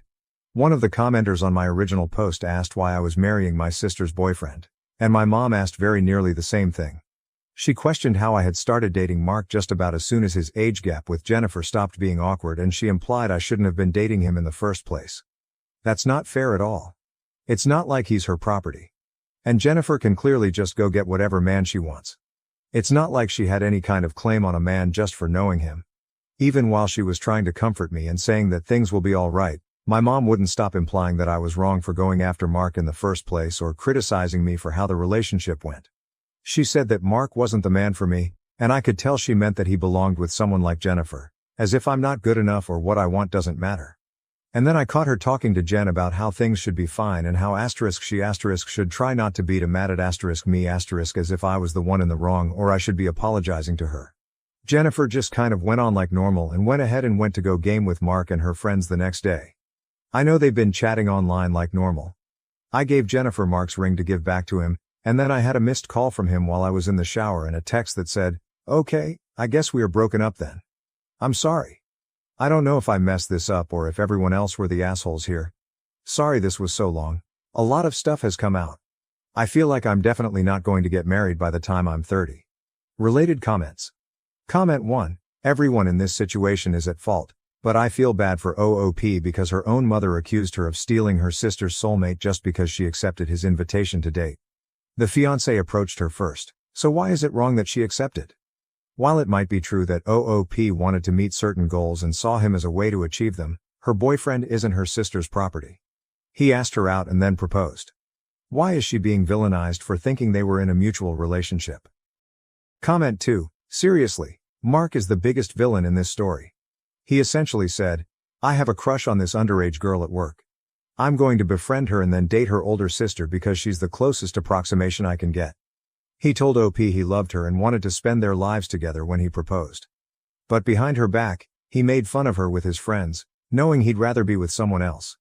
He wasted her time and used her plans to marry by 30 against her. Nobody in this situation is nice, but Mark caused most of the suffering. Comment 3. Everyone in this situation is exhausted. Both people in the relationship aren't compatible, and those around them aren't great either. It's truly one of those, everyone sucks here moments. We've been married for 6 years. While pregnant with our third, I discovered my husband had been having a 4-month affair with my best friend. OP and her husband had been together since she was 19 and he was 22. Married for 6 years now with 2 kids, third baby on the way. She found out her dad has cancer. Her mother passed away when she was 12. OP's husband has been very supportive from day one and suggested that she step away from her job for a while to take care of her family. OP has her best friend who she knew since they were babies. Both families grew up together. After going to wake her husband up, she discovered her friend's text messages to him from his phone. Realizing it has been going on for 4 months that OP's husband and her best friend have been lying to her. She tries to figure out what to do next that she knows now about the affair. Update 1. OP spent a good amount of time gathering and documenting everything she has on her husband and her best friend. Used her dad's hospice care plan as a front cover so her husband doesn't know she knew. She is thinking about going back to work, but working with a lawyer first to get things in order should she move forward with the next steps of her life. Per her lawyer, OP doesn't have to worry about her inheritance from her parents, which her husband cannot touch. While her husband was at work, OP revealed what took place between her husband and best friends to their mothers, who are now upset about the whole incident. Met with the lawyer, OP gets her finances, logistics, and everything in order to make sure she is in a good position to go after her husband and best friend. Update 2. OP provides a quick summary on how things went so quickly in the last couple posts. She was able to meet with her OB/GYN on the same day to get checked, all clear. Several more tests were done and waiting for the results to arrive. OP met with her lawyer to go over everything, including her husband's financial records that she got a hold of to make sure her bases are covered. If everything goes well with what she got, OP should not have any problems with getting the divorce papers within a month. Angie and Ruth, MIL and ex-BFF's mothers, told OP what happened after both sets of parents confronted Tyler, ex, and Jess, ex-best friend. All 4 are very upset with both for the affair. Tyler and Jess have been cut off from their families. Tyler discovers OP has moved her stuff and their children's stuff to her dad's to get away. He went to look for OP, but she wasn't there. She left for her dad's cabin with her kids, now away and safe. Tyler gets arrested after trying to break into OP's dad's house, not cabin. OP had to get a therapy session in order to talk things out from her end and will set up therapy sessions for her children as needed. Per her lawyer, OP is now collecting all text messages from Jess, who told her to fix everything, especially her parents cutting her off. Blamed OP for stealing Tyler from her. Tyler has begged to reconcile, but OP isn't giving in. He doesn't know about the divorce papers yet until he would be served with them. OP suspected Tyler and Jess won't be staying together since their parents have confronted them. Jess's brother, Jake, is on leave from the military. He is stepping in to help OP and her family per Angie and Bob. OP thanks the Redditors for the continuing support as she deals with the whole situation on Tyler and Jess. Update 3. Tyler finds OP's post and asked if she is serving him the divorce papers. OP said yes. He begs for forgiveness for his behaviors toward her. OP makes regular meetings with her lawyer to make sure she has everything as needed to make things smooth. Jake is doing great, being a great support system for OP and her children. OP's dad is not doing well, now in the hospital for a while. Kids are adjusting well along with therapy already set up to cope with the unexpected events in their lives after moving away from Tyler. Still pregnant for a couple more months. Update 4. OP's dad has died. Her marriage ended in dissolution after Tyler found out about being served with the papers. Per her lawyer, the dissolution process was quickly and smoothly after Tyler gave OP everything she asked for in the prior divorce papers. OP has full custody of the kids with visitations for Tyler. Therapy is going on for OP and her kids. Still pregnant, but the baby is doing well. OP's ex-MIL, Ruth, and ex-BFF's mom, Angie, are helping her with the kids. All 3 women are on great terms with each other. Jake has gone back to his active duties but will be back to help OP and her family.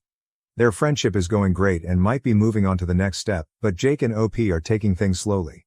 Tyler and Jess are no longer together. He has left Jess, who has been blacklisted from her family after the blow-up. Update 5. Mill and Angie are taking turns spending the night and days with me for the first 6 weeks until we get acclimated. I told them they didn't have to, but they insisted. Honestly, I'm grateful for it. I can feel the waves of PPD trying to drag me under, and my mental health really hasn't been doing so well. Don't worry, my therapist knows and we're working through it.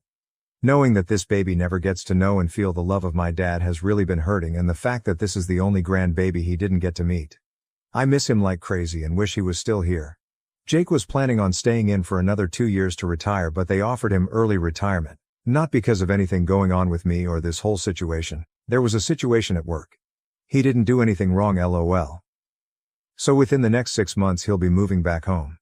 He's going to try house hunting and find a place before he comes home, but since he isn't allowed to take any leave during this time to view places since he has to work on his exit stuff, there's a chance he'll be temporarily living with me until he finds a place. No, he isn't moving in permanently, lol. He might even just get an apartment for a year and then buy a house. There's also some drama with Tyler already because he's pissed I wouldn't let him in the room when I had a baby. So if you want any more updates on that front, I'll provide when I'm not overwhelmed. Love you all. Thank you all for being my ear when I need to vent and get everything off my chest. I hope all of your days are wonderful today and everything goes your way. Update 6. So if you read any of my previous comments, you know that baby boy is here. He's honestly been the calmest newborn that I've ever managed. Hardly cries, is very content and happy all the time. He's been reaching all of his milestone markers, even hitting the ones that aren't on the premier scale. It's been such a relief and a blessing. The older two completely adore him and are of course eating up the extra attention they get from their grandparents. Yes, Angie and her husband are called Grandma and Grandpa as well. When I went into labor, I had told Tyler that I was in labor, but I didn't want him at the hospital. It is his kid, so I was being courteous. He blew up on me for taking away his right to see his child be brought into the world. I simply turned off my phone to relax and de-stress. He actually showed up at the hospital and had to be escorted off the property by security. Not for being violent or anything, he just wouldn't leave after I'd told the nurses. I delivered at the hospital I work at. I'm an RN. I didn't want him around. After that, he hasn't been to a single visit to see the kids. I initially sent him pictures of the baby and updates, but he never responded and eventually blocked my number. After roughly a month, I asked my FIL to reach out to him since no one had heard from him. My FIL actually showed up at Tyler's house to do a well check since I was concerned something was wrong. Even though I don't love him anymore, there is a piece of me that will always care for him as the father of my children. Turns out he has a new girlfriend and just isn't interested in being a dad anymore. He actually even denied paternity even though he's the only person I've ever been with physically. The kids are honestly and surprisingly okay with him not really being around. No, I didn't feel it necessary to tell them the harsh things he said. Jake has been completely amazing. He had my favorite food delivered to me at the hospital post-birth. FaceTiming me and texting me regularly. Chatting it up with the kids. Hasn't been pushy on me at all. Has let me set the pace completely. Hasn't crossed any of my boundaries in the slightest. He actually booked me a surprise postnatal massage and arranged all of it, including childcare. It was the most relaxed I've felt in months. He sends little gifts and food to the house occasionally, especially on my hard days. Jake has truly been a breath of fresh air. He comes home in just over 3 months and I'd be lying if I said I wasn't excited. As for me, I've still been regularly attending therapy. It's really helped me cope and just in general become a better person and mother. I'm still devastated by my dad's passing and grief really loves to put a chokehold on me when I least expect it. Sometimes I just go sit in his office where it smells the most like him and cry. I was very blessed to have such a loving and amazing dad. Angie and Emil have truly been angels on earth. I cannot express how beyond lucky I am to have this amazing support system. Even Phil, Angie's husband, have been insanely supportive and kind. I would be lost without their unconditional love and support. As crazy as it sounds, I'm honestly unbothered by the divorce and Tyler not being around anymore. I think I'm more relieved than anything. My heart aches for my children, but IDK. I don't think I truly realized how long I was holding my breath and walking on eggshells in that marriage until I was in a space where I didn't have to anymore. My therapist and I really dug deep and took off the rose-colored glasses. In a weird yet awful way, I'm almost thankful I caught him cheating. I think that's why I was so calm and methodical during the leaving phase. I go back to work next week. I think I'm ready to find my new normal and get back into a routine. While my heart aches my dad isn't around to see it, I'm ready to unlock this next chapter of my life. Cheers to the chapter of healing, self-love, new beginnings, and finding peace within the chaos. Thank you for going through this journey with me, supporting me, sharing your stories with me, and just being here. Love you all, internet friends. I hope you have an amazing day. I'll update again when I can. Update 7. I come bearing some much anticipated news, but I'm going to breeze over a few things other people wanted to know before we get into the Jake update. A lot of people are wondering if Tyler is still to this day not seeing the kids. He isn't. He no longer responds to his dad, who was trying to be the middleman so he didn't have to communicate with me. He told his dad that his girlfriend made him choose and he's choosing her because I wouldn't go through her to communicate with him. Mind you, I don't even know who she is. I don't even know her first name. That's how much I don't know about her. I told him if he wanted to use a third party to communicate with the kids, I would be completely okay with that, but not someone who is a stranger to me or the kids. We could use his aunt, who has remained neutral during the divorce and all of this. It wasn't good enough for him or her, I guess, so he decided to cut all contact. He didn't see the kids for Christmas or New Year. Shortly after the New Year is when he went full no contact. I'm managing the kids and working full-time as best as I can. I'm so grateful for all of the help I have. My MIL and Angie take turns watching the kids while I work, as they're both retired. More often than not, I come home to a clean house, happy kids, and dinner on the stove. They truly are the biggest blessings. I'm giving a huge shout out to the single parents who do this completely on their own with no help from outsiders or the other parent, because I cannot fathom how much strength you've had to muster to do it alone. I've had quite a few people ask me if I'm religious. The answer is yes. I am a religious person, however. I will not now, nor ever judge anyone for who they are. Yes, that includes the girls, gays, and they. The people who were born in the wrong body. No one should ever be able to tell you who you are or who you love is wrong. I support and love everyone in all walks of life. You matter. Your religion or non-religion matters, even if it's not the same one I follow. Hell, I have friends who practice witchcraft and I love that they're so passionate about it and it makes them happy. I absolutely love that for them. The people who are taking away women's rights or rights of the LGBT community in the name of religion make me absolutely disgusted. I feel like I needed that disclaimer to be added because I don't want anyone to rope me into that category. I will also not be entertaining any religious debates. Argue with your mother, not me. Finally, on to Jake. We're dating currently. I use the air quotes because we've been going on dates and spending time together but aren't officially boyfriend and girlfriend, if that makes sense. He kissed me for the first time at midnight on New Year's. Cheesy? Yes. Did I still love it? Absolutely. I'm not ready to offer anything more right now. We have the occasional date night out, but a lot of our dates include things with the kids like movie nights, going to the park, spending time at the house playing with them. The kids adore him and he adores them right back. I have quite a few pictures of him holding the baby, trying to soothe him to sleep, and he winds up accidentally napping with the baby, lol. He's allowing me to completely set the pace. He's patient with me at all times. I honestly feel so lucky. I told Jake if he wanted to date other people he could, and he looked at me like I had slapped him and was adamant I would be the only woman he'd pursue. Sometimes I feel guilty that he's healing a heart he didn't break, but he never hesitates to remind me that he's in this completely and will wait forever if he has to. I waited so long to share this because I wanted his stamp of approval to continue to share what is quickly evolving into our love story. I allowed him to read my posts and everyone's comments. He might have gotten a little bit of a big head with how much everyone is Team Jake. He pokes fun at me for it and I love it, honestly. This man is so funny without ever being mean. He even said, "It's a breath of relief to know your internet family approves of me." He did create a Reddit account to look at my posts with my approval. He'll likely mostly be a silent follower, but don't be surprised if he pops up in the comments occasionally, lol. Update 8. Can you believe that in less than 2 weeks it's been a year since I made my first post on Reddit the morning I discovered my ex-husband's affair? I just wanted to say thank you to everyone who has supported me on this journey. Y'all have been such a blessing. Whether it's for advice, kind words, or just a listening ear. I am so lucky to have developed my own little community here on Reddit. Now on to some updates. The Jake update will be at the end of the post if you want to skip to read that first. I know y'all are feral for it, lol. First things first, I meant to update sooner, but if you saw Jake's comment you know I was locked out of my account. Well, someone changed the password to my Reddit account and then the email to it as well. You'll never guess who it was.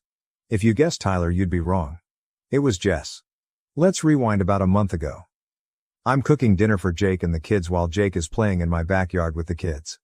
My front door opens and I figured it was one of my in-laws. They don't usually drop by unexpectedly, but Angie and Emil totally forgot the fake name I assigned to her. Both have a key to my house since they help me out so much. It's just easier that way.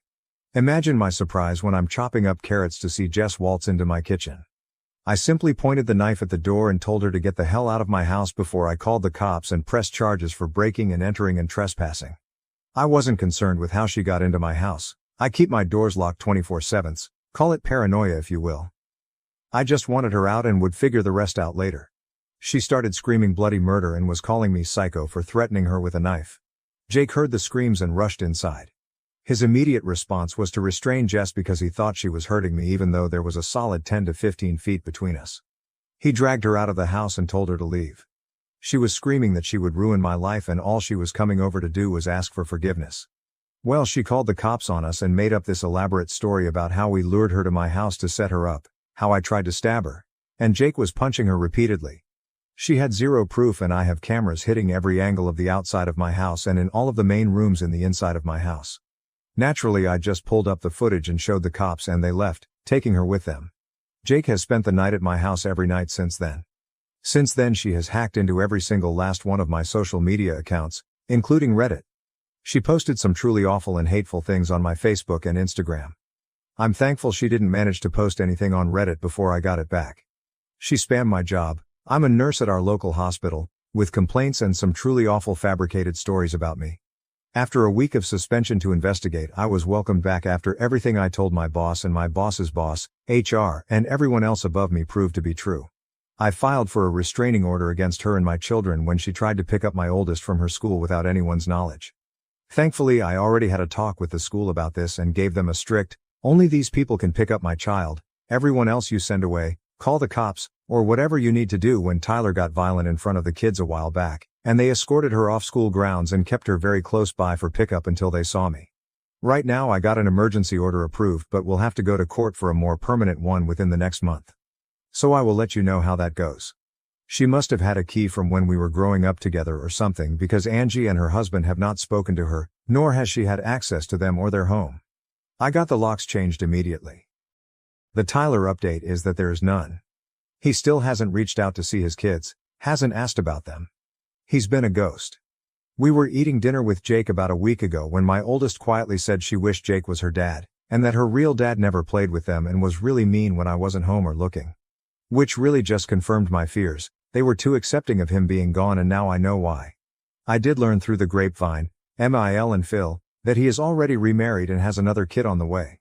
Mal told me they got a baby shower and wedding invite in the mail. Honestly, I feel bad for the new wife. The kids are truly just wonderful. Still in therapy, but the therapist has nothing but positive things to say after their sessions now. She did mention that my oldest brought up calling Jake dad, but I'll be honest, I'm not sure if I'm ready for that. Jake has made it clear that once, yes he said once, not if, but once, we're married he fully intends to adopt the kids, but that is another conversation for another day, haha.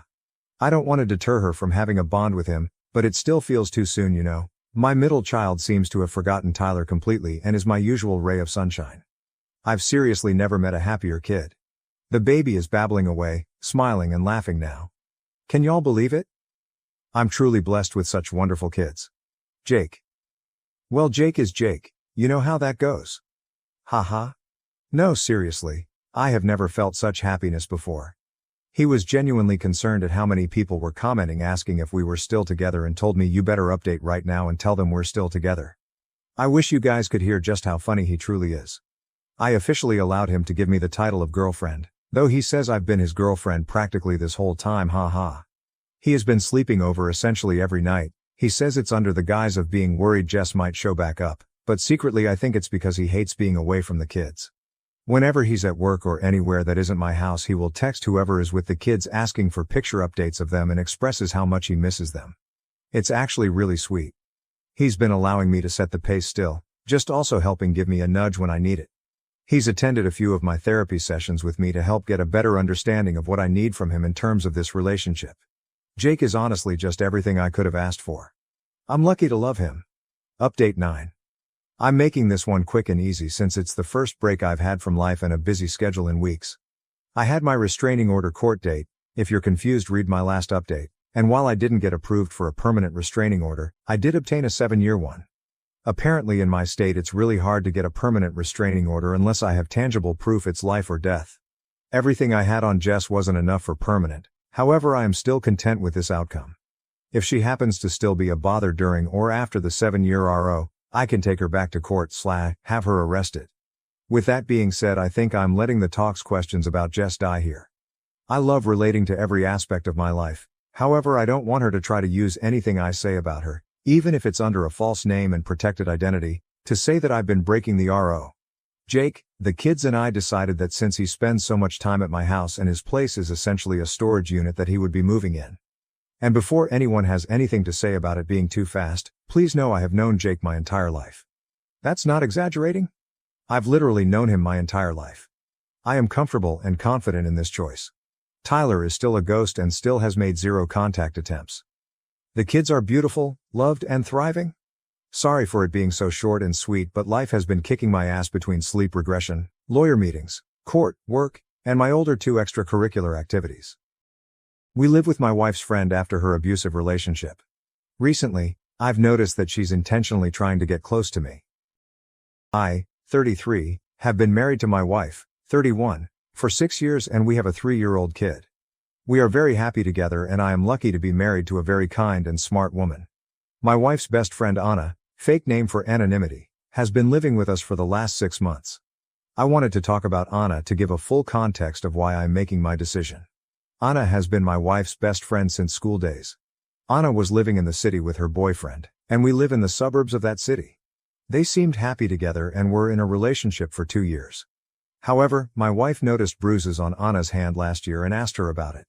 Initially, Anna dismissed it as work-related injuries. My wife kept on probing, and we learned that Anna was in an extremely toxic and abusive relationship. Her boyfriend lost his job last year and became extremely controlling and abusive towards her. He constantly accused her of cheating. Anna denies it, made her link her phone messenger to his computer and started micromanaging finances. There was an incident of domestic violence that was the final straw in my wife, and I had to rush to the hospital to look after Anna. Since Anna's parents are mostly absent from her life, my wife asked me if Anna can stay with us for a few days. We are 3 people living in a 4-bedroom house and have 2 spare guest rooms. I of course agreed to it and told her that Anna can stay with us as long as she wants. I think the incident completely broke Anna and she would just start crying randomly and completely shut down. It was really sad to see Anna in that state. She had to leave her job due to mental issues and stayed at home in the room all day. My wife is very kind and took care of Anna like she was family and made sure she felt loved. Anna is also thankful to my wife and I to help her in her worst time, and helps around the house and with our kid, though we never leave him alone with Anna. Anna, now is coming back to normal, smiles sometimes and has started looking for a job again. Now on to the incident. Last Friday, my wife and I went to work as normal and dropped our son at daycare. I had a doctor's appointment at noon and came straight home from there as I did not have a lot of work in the office. I made some lunch, and then went to my room to sit in my bed and reply to all the emails. Anna was in her room, and I did not talk to her after I came home. Around 2 p.m., I heard Anna's room door open and her walking in the hallway. Suddenly, our bedroom door opened and Anna walked in topless and just in her underwear. I was shocked and not sure how long I was staring at her. But after a few seconds I blurted out, "I am sorry." And she quickly covered herself with her hands. She was apologetic and started explaining herself. She said she just wanted to borrow my wife's clothes because her laundry was unwashed. It was super embarrassing to have a conversation with her in that state and I looked away. She again apologized and then went out of the bedroom. The incident lasted less than 2 minutes. After a while, she again came back into our bedroom, fully dressed, and apologized for the incident. She said it was really embarrassing and she did not know anyone would be home. I said it's okay and I should have told her I was back early from the office when I came home. She asked me to not mention the incident to my wife. She said she felt embarrassed when she walked around the hallway without clothes and that I saw her in that state. I said it's okay and let's forget about it. I have not told my wife about the incident and it's been 5 days. It was just a benign incident, but I somehow feel guilty about the whole thing. I feel more guilty that I am lying to my wife by omission of the truth. However, I feel that if my wife takes it the wrong way, it may strain her relationship with Anna, and I really feel bad for Anna for what she had to go through. I also do not want to make Anna uncomfortable in our house by telling my wife about her barging into our bedroom in that state. Am I the AH in this case for not talking about this incident to my wife? I am afraid that if Anna tells it to her first, it will make me look really bad and guilty. However, if I tell her, I do not want her to blame Anna for any of this and not help her in time of her need. Can someone please help me on how I can tell my wife about this? Relevant comments. Multiple Redditors advised OP to talk with his wife and not keep it as a secret from her if the incident was really bothering him. OP's reply. Thanks.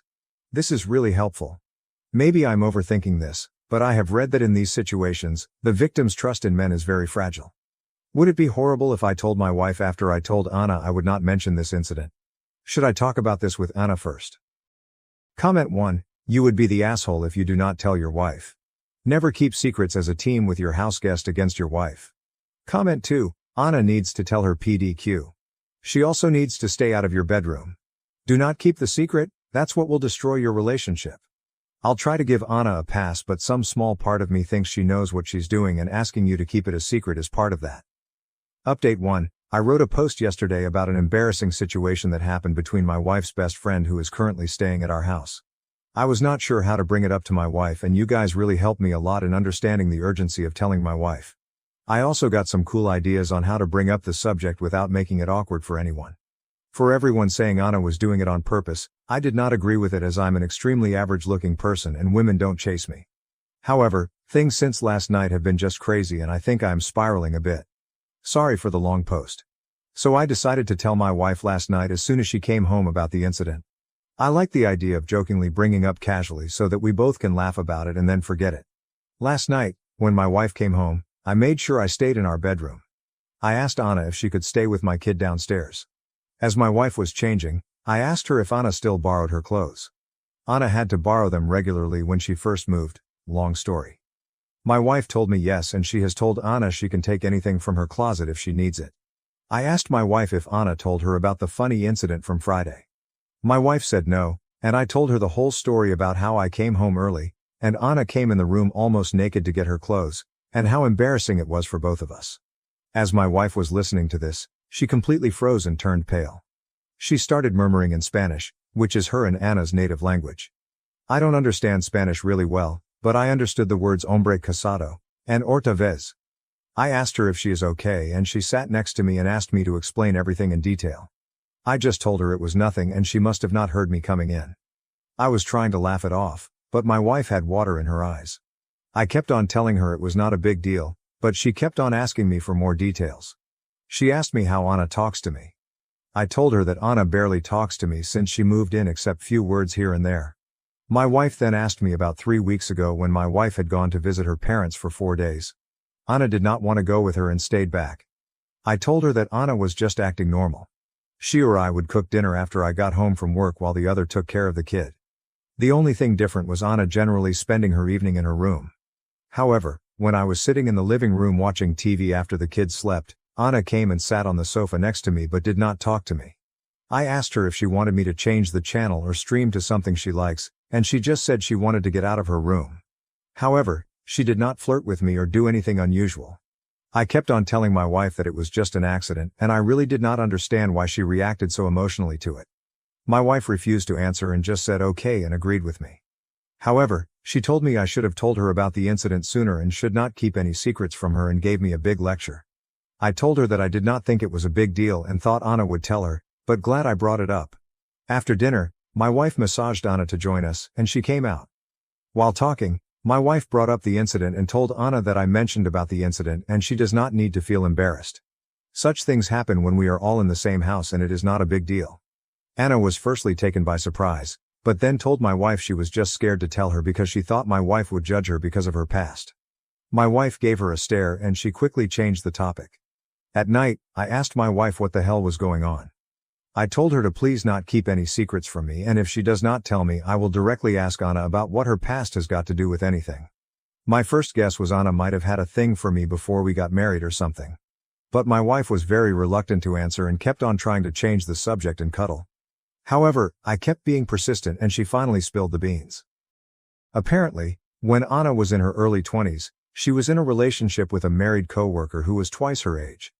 It was a kind of sugar daddy relationship, and he told her that he was in an open relationship, or that's what Anna told my wife, and he would leave his wife in a few years once the kids go to college. This makes sense now, because Anna is very pretty, like Miss USA level, and I never understood why she was single for most of the time I knew her. She eventually ended that relationship and started dating her boyfriend Jim, who turned out to be an abusive asshole. My wife said she suspects Anna was still involved with the older guy while in relationship with Jim, which explains why he kept on accusing her of cheating. That is why my wife became emotional when I told her what Anna did, because she was worried Anna has no boundaries regarding married men. My wife said that Anna always looks up to us and praises me for being such a loyal partner and how lucky my wife is. My wife was worried initially when she brought Anna home, but her actions from the time when my wife was away clearly show that she respects the boundaries, and it must have been an accident. My wife told me she is grateful I let Anna live in our house and observe what a healthy and happy marriage looks like. This morning was even more weird. I got up early as I could not sleep well and went down for a cup of coffee. After 5 minutes, Anna walked into the kitchen and told me she was relieved my wife did not overreact to Friday's incident. She said I am a good husband and gave me a hug and peck on the cheeks. She has never hugged me in the last 6 months. She seemed to be in a happy mood and was making small talk with me while having coffee. I cannot believe my wife did not tell me such a huge detail about Anna for all these years. It's completely possible she cheated all through the relationship with Jim, and my wife is just covering for her all along. She even kept it a secret from me, after giving me a lecture about how we should never have secrets. And I don't know what else she is hiding. Everything just seems very confusing at this point. I feel angry at my wife for lying to me all these years for Anna. I also now see Anna differently. I am also worried that me trivializing the incident to my wife might have sent wrong signals to Anna. Relevant comments. Comment 1. Anna needs to go before her own messed up issues lead her to further mess with your marriage. She was testing OP again with the hug and kiss on the cheek, and I didn't see OP writing that he told his wife about that new development. She's gotta go before she pushes to the next level. OP's reply, yes. I am also a bit mad at myself for trying to casually describe the event as some of the Redditors advised and not talk about the fact that she was in the room for a lot longer. I was worried that my wife would be pissed at me. Now I wish I told her all the details and did not make it sound trivial. My wife now trusts Anna and I am getting more uncomfortable. Multiple Redditors urge her OP to tell his wife about the hug and kiss. OP's reply. I agree with the hug and kiss part here. It is not uncommon for my wife's friends to kiss me on the cheek when they meet me. I am not from that culture, and initially it used to make me uncomfortable. But something about today morning with Anna waking up so early, coming down in her bedclothes and sitting with me rubbed me the wrong way. I am not able to point out exactly what, but she was acting differently. For lack of a better word, she looked happy for the first time since she moved into our place. I have not told my wife yet. Things have been a bit icy between us since yesterday, as I am still upset at her for keeping secrets from me for all these years. I know it's Anna's personal life, but I feel a bit betrayed that for all these years, she knew Anna was with a married man and never even mentioned it to me. We had a talk in the evening and she apologized, but then we both dropped the subject and took our son to the playground as the weather was finally nice and had an amazing time. However, I plan to tell her as soon as we both are alone at night. As I said in the comments, I do not think she will mind, since it's not uncommon for her friends to give a quick peck on cheeks when saying hello. In fact, I was not comfortable with it at the start, and now I am used to it. Her mom, cousins, friends, everyone kisses me. There are also weird rules, where married women like my wife just hug, but non-married friends give a kiss, unless you're family. Also, only girls give a kiss, but men don't kiss girls on cheeks. I learned that the hard way. I am not Latino, Colombian to be exact, and maybe someone who is familiar can explain the rules here so people who don't know the tradition won't misinterpret it as anything sexual. Also, I never keep anything from my wife, and hence I felt so guilty about my actions over the last week. I am sure I will mention it to her before the end of the day. Update 2. I wrote a few posts a month ago regarding my wife's friend Anna accidentally walking into our bedroom topless to get my wife's clothes while I was in the room. We addressed the issue the next day, but I learned more about Anna's past and why my wife was uncomfortable due to the situation. My wife and I talked to Anna and told her it was not a big deal, and we all decided to move on from the incident. After I posted the update, a lot of you advised me to tell my wife about Anna hugging and kissing me, on the cheek, the following morning. I felt uncomfortable with the situation and the comments really made me nervous. Most of you were reading my post as a telenovela or the start of a porn movie, and the comments were really not helping calm me down. You may not like this part, but I just decided to get off Reddit for a while and try to think through the situation on how to tell my wife. I felt that my wife treats Anna as family and just like her sisters. I have known my wife's sisters since they were in their early teens. I have had similar incidents happen with them all the time, and I never made a big deal out of it. There were so many times we had to tell them to keep their tops on when sitting in our backyard pool area when they were younger, and God knows how allergic they are to wearing pants around the house. However, I just treat them as they are my sisters. I decided I need to do the same with Anna and treat her like my wife's sisters. I also wanted to communicate that clearly to both Anna and my wife so they don't get in such uncomfortable situations anymore. That night, I was talking to my wife and decided to put a positive spin on the incident that happened early in the morning. I asked my wife if she noticed anything different with Anna. I told her that she woke up early with me today and greeted me with a hug and kiss and also helped me make breakfast. I told her that I am glad she finally looks happy and is returning back to her old self, and how proud I am of my wife that she is such a kind-hearted person who helped a friend in need. My wife seemed happy with my comment and started saying that she also noticed Anna was chattier in the morning and was cleaning her room and talking about applying for jobs again. I told my wife that I feel Anna is like one of her sisters and I'm happy she also considers us as family and is comfortable around us. The next few weeks were great. Anna started waking up early in the morning around the time I woke up, 5 a.m. We always had coffee together and had nice chats. She also helped me with breakfast and getting lunch boxes ready. She asked me if she can join my gym and if I can teach her some resistance training exercises. Her therapist told her it would be good for her to work out. So, we started going to the gym 3-4 times a week in the evening before picking my son from daycare. It's nice to have a regular gym partner and someone to geek out about the daily protein intake. I also told her when we were cooking that she is so much less annoying than my Sills and I wish she was my Sil. She just smiled at the comment. Anna has already had a few interviews and also contacted her old job who seem interested in hiring her back. She told us 2 weeks ago that she will be looking for apartments. We already saw 2 apartments in our suburb and hopefully should finalize that soon.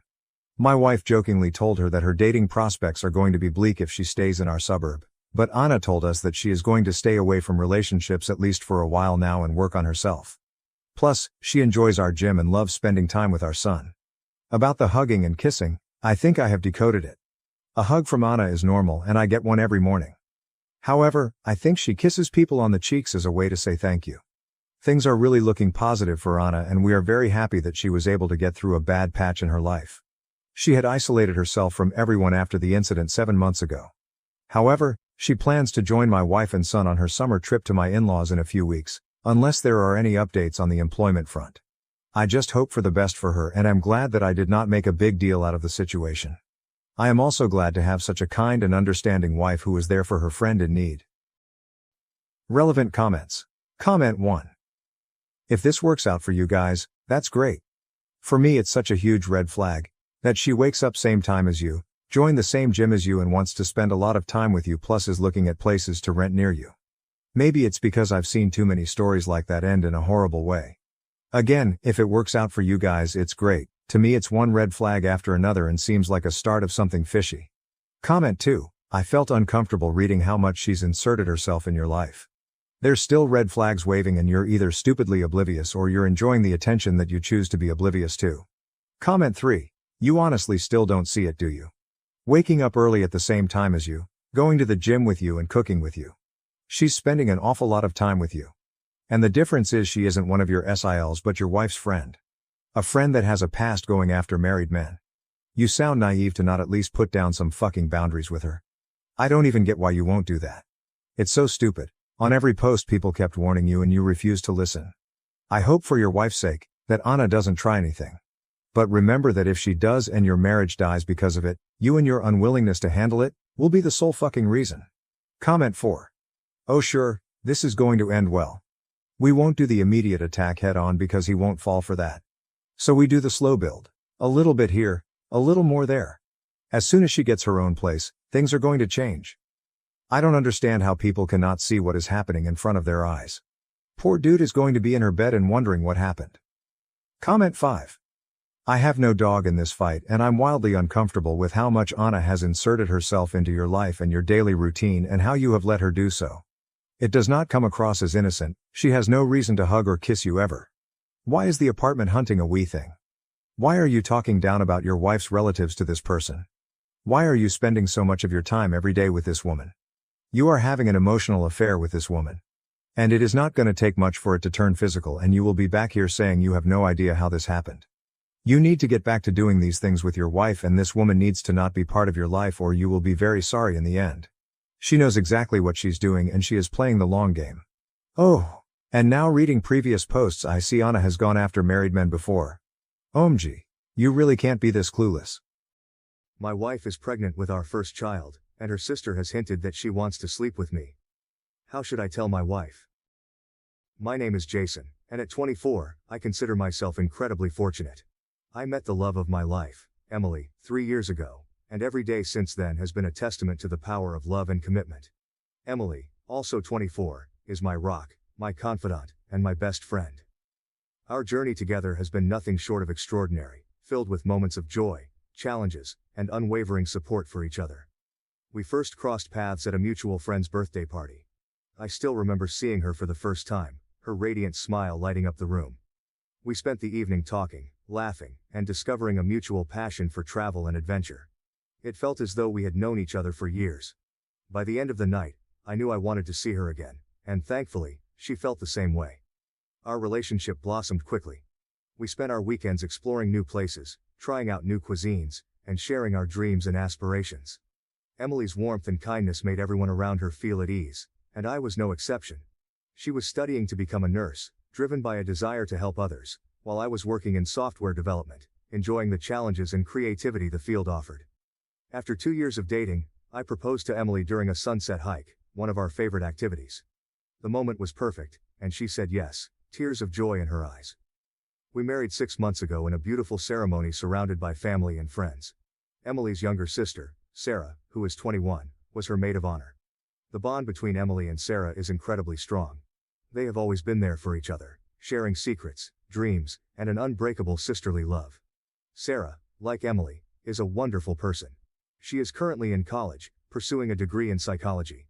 With her bubbly personality and compassionate nature, she has always been the life of any family gathering. Growing up, the two sisters were inseparable. Their parents often joked that they share a secret language, a testament to their close-knit relationship. It was no surprise that Sarah played a significant role in our wedding, helping to ensure everything was perfect for her sister's big day. The wedding day was magical. Emily looked stunning in her white dress, her smile more radiant than ever. As we exchanged vows, promising to support and love each other through all of life's challenges, I felt an overwhelming sense of gratitude. The reception was filled with laughter, dancing, and heartfelt toasts. Sarah's speech brought everyone to tears as she reminisced about their childhood and expressed her happiness for us.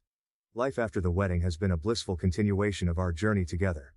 We moved into a cozy apartment, decorated with mementos from our travels and our shared experiences. Emily's presence makes every day brighter. Her laughter is infectious, and her ability to find joy in the smallest things constantly amazes me. It was a sunny Saturday morning, and Emily had been feeling unusually tired and queasy for a few weeks. She had been brushing it off as stress from work, but there was a lingering suspicion that there might be something more. We decided to take a pregnancy test to put our minds at ease. I remember pacing around the living room, my heart racing with anticipation and nervousness. Emily came out of the bathroom, holding the test with trembling hands. She looked at me with wide, hopeful eyes, and then, with a tearful smile, she whispered, "Jason, it's positive. We're going to have a baby." The world seemed to stand still for a moment as the words sank in.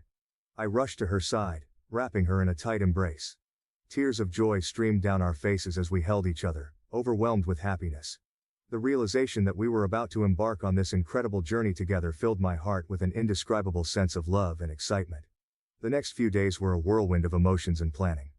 We decided to share the news with our families during a Sunday dinner at Emily's parents' house. As we gathered around the dining table, I could barely contain my excitement.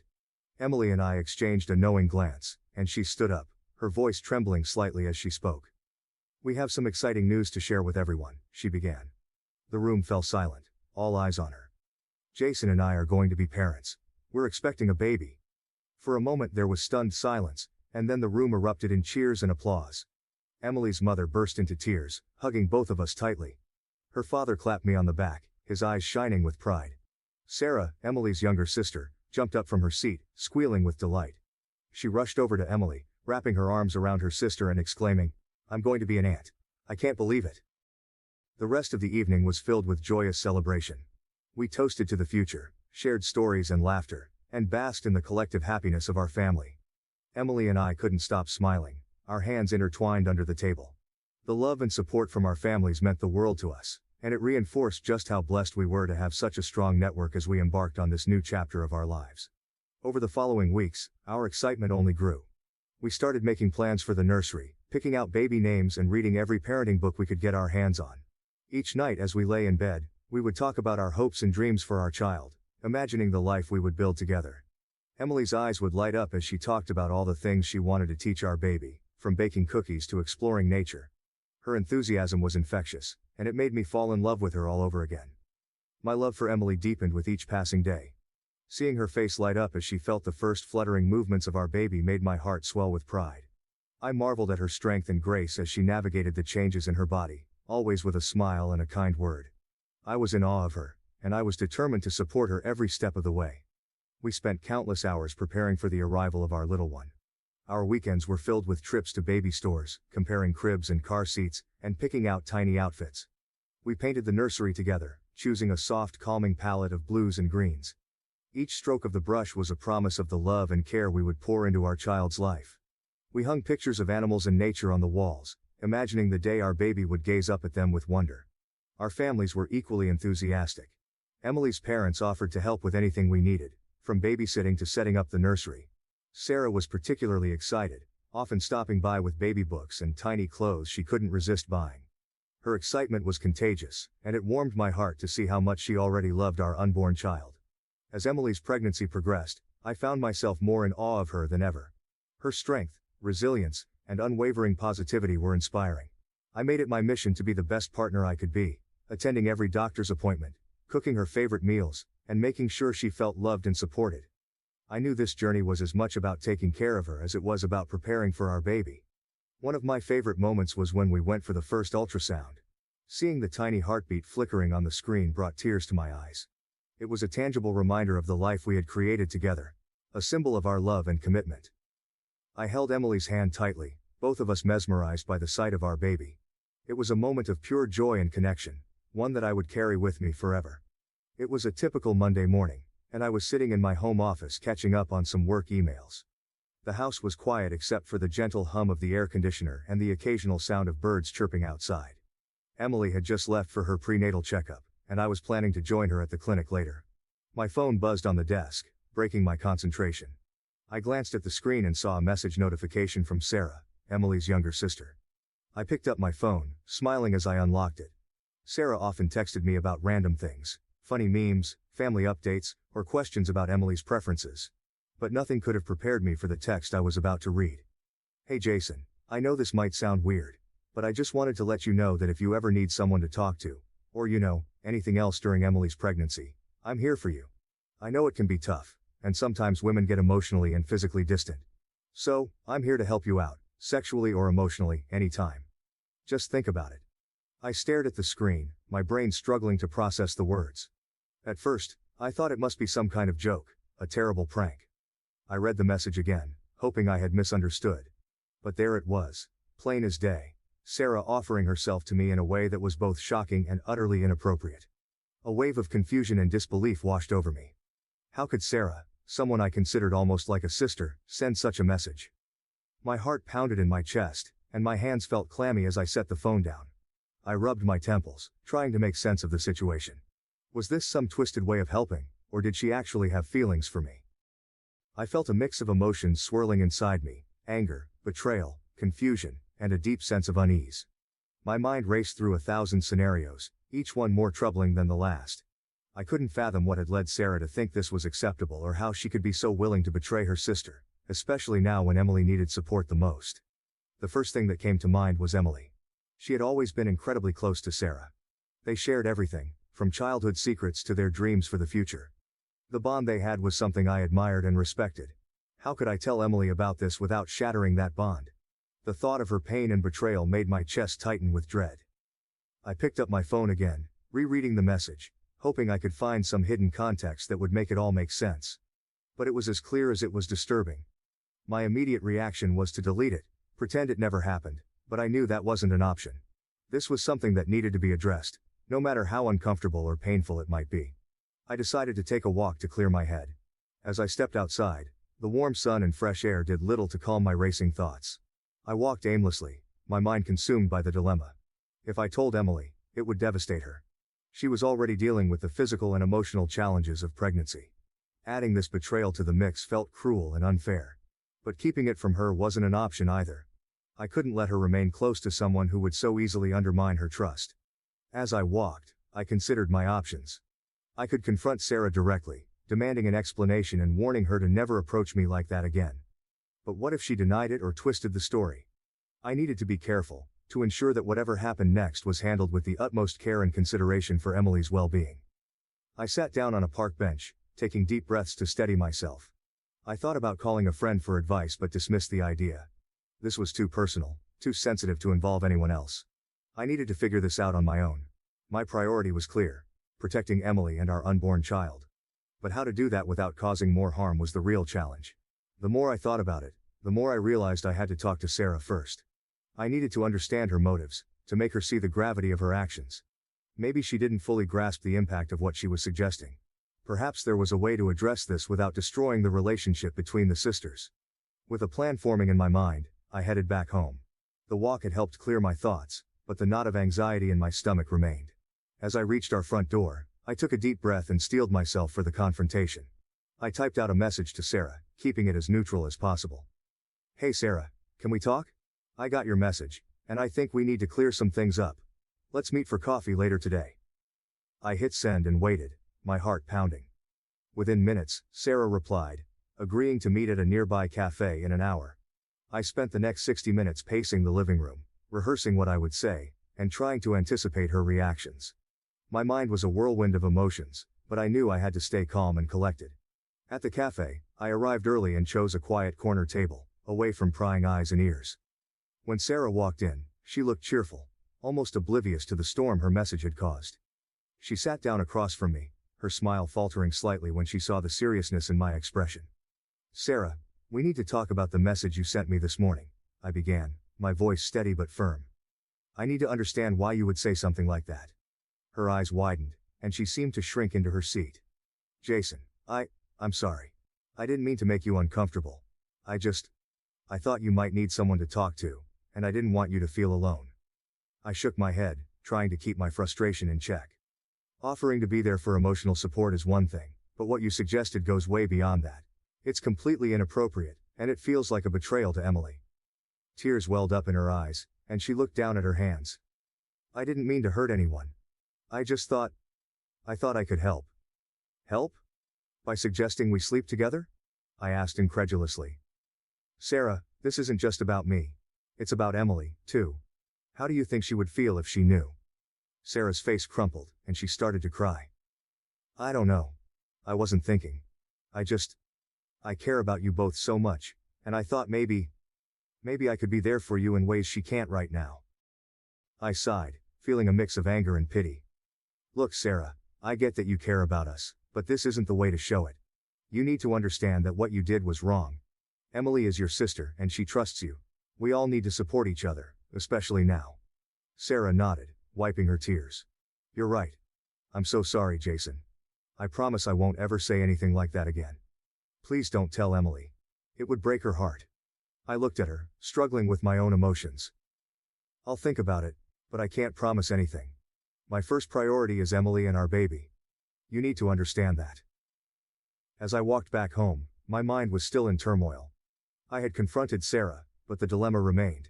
Should I tell Emily and risk shattering her relationship with her sister, or should I keep it to myself and hope Sarah never crossed that line again? The weight of the decision pressed heavily on me, and I knew there was no easy answer. My love and dedication to Emily and our unborn child would guide me, but the path forward was fraught with uncertainty and pain. Disappointed by my boyfriend's empty promises, I decided to have an abortion behind his back to free myself. My name is Emily, and I am a 27-year-old woman. My boyfriend, Mark, is 32. We met at a mutual friend's housewarming party about 8 months ago. The attraction was immediate. He was charming, with a captivating smile and a warm personality that drew me in from the moment we started talking. We spent the entire evening engrossed in conversation, sharing stories about our lives, our passions, and our dreams for the future. By the end of the night, Mark had asked for my number, and I felt a flutter of excitement that I hadn't experienced in a long time. Our first few dates were magical. Mark was attentive, funny, and seemed genuinely interested in getting to know me. We enjoyed romantic dinners, spontaneous weekend getaways, and long walks in the park. Everything felt like it was straight out of a fairy tale. We quickly grew close, and it wasn't long before I found myself falling for him. 3 months into our relationship, we experienced an unexpected turn of events. Despite using contraception diligently, I found out I was pregnant. I was in shock when I saw the 2 lines on the pregnancy test.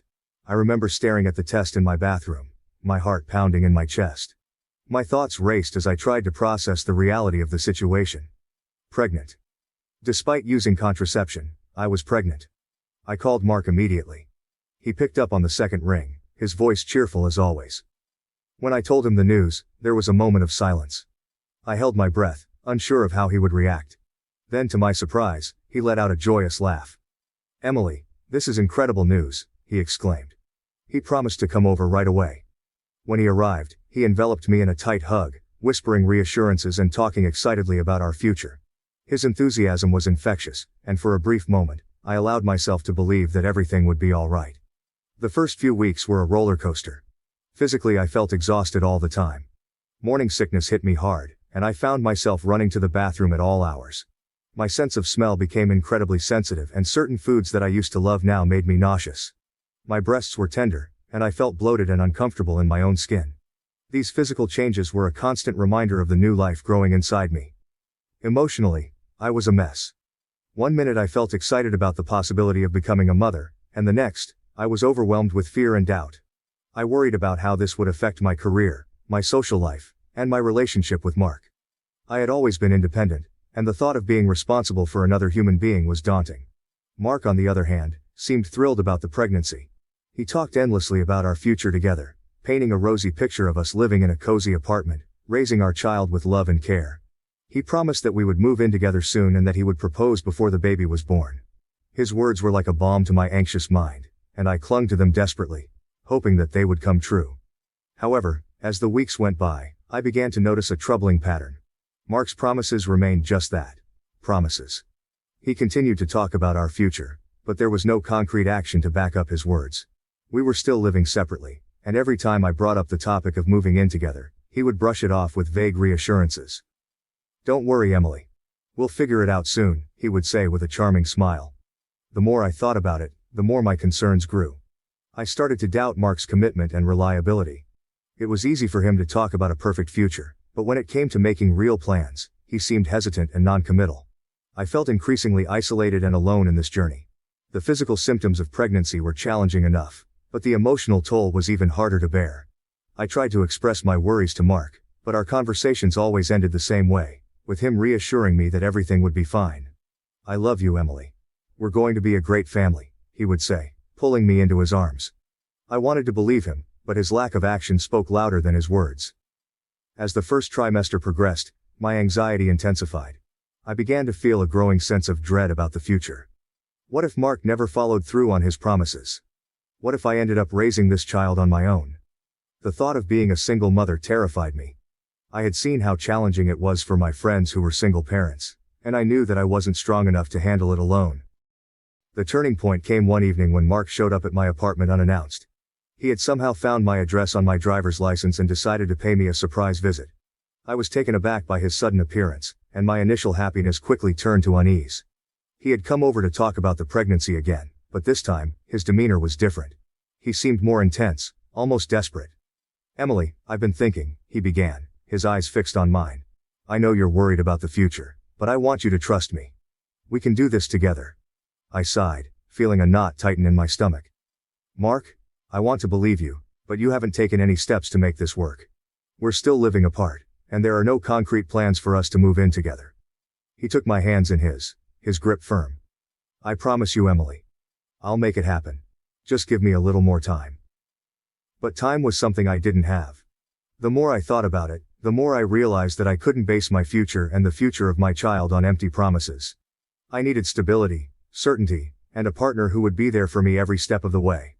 That night, after Mark left, I lay in bed, staring at the ceiling. The weight of my decision pressed down on me, and I knew that I had to do what was best for me and my future. I couldn't rely on Mark to change. His words were comforting, but his actions told a different story. I had to face the reality that I might be alone in this journey. The decision to have an abortion was not one I made lightly. It was the culmination of countless sleepless nights, tears, and an overwhelming sense of fear and uncertainty. As the weeks of my first trimester passed, I found myself grappling with an inner turmoil that grew more intense with each passing day. I began by weighing the pros and cons of my situation. On one hand, there was the undeniable joy and excitement that Mark felt about the pregnancy. His enthusiasm was contagious, and for brief moments, I allowed myself to imagine a future where we were a happy family. But those moments were fleeting, overshadowed by a growing list of concerns that haunted my thoughts. One of my biggest fears was the prospect of single motherhood. Despite Mark's promises, his actions showed a lack of commitment. He spoke passionately about our future, yet he failed to take any concrete steps toward making those promises a reality. We were still living separately, and every attempt to discuss moving in together was met with vague reassurances. I couldn't ignore the nagging feeling that if I went through with the pregnancy, I might end up raising this child on my own. Financial stability was another major concern. While I had a steady job, the cost of raising a child was daunting. Without a clear plan from Mark and no guarantee of his financial or emotional support, I felt the weight of potential financial strain pressing down on me. I knew that bringing a child into the world under such uncertain circumstances was not a decision to be taken lightly. As I contemplated my options, I also considered my own mental and emotional well-being. The physical changes of pregnancy were already taking a toll on me, and I was struggling to cope with the added stress.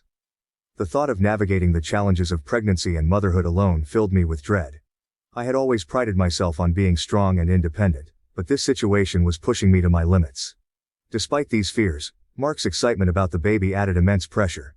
He frequently talked about how wonderful it would be to have a child together, and he seemed oblivious to my growing anxiety.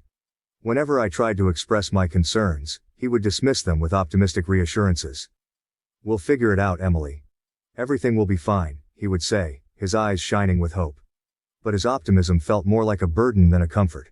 I began to feel suffocated by the weight of his expectations and my own fears.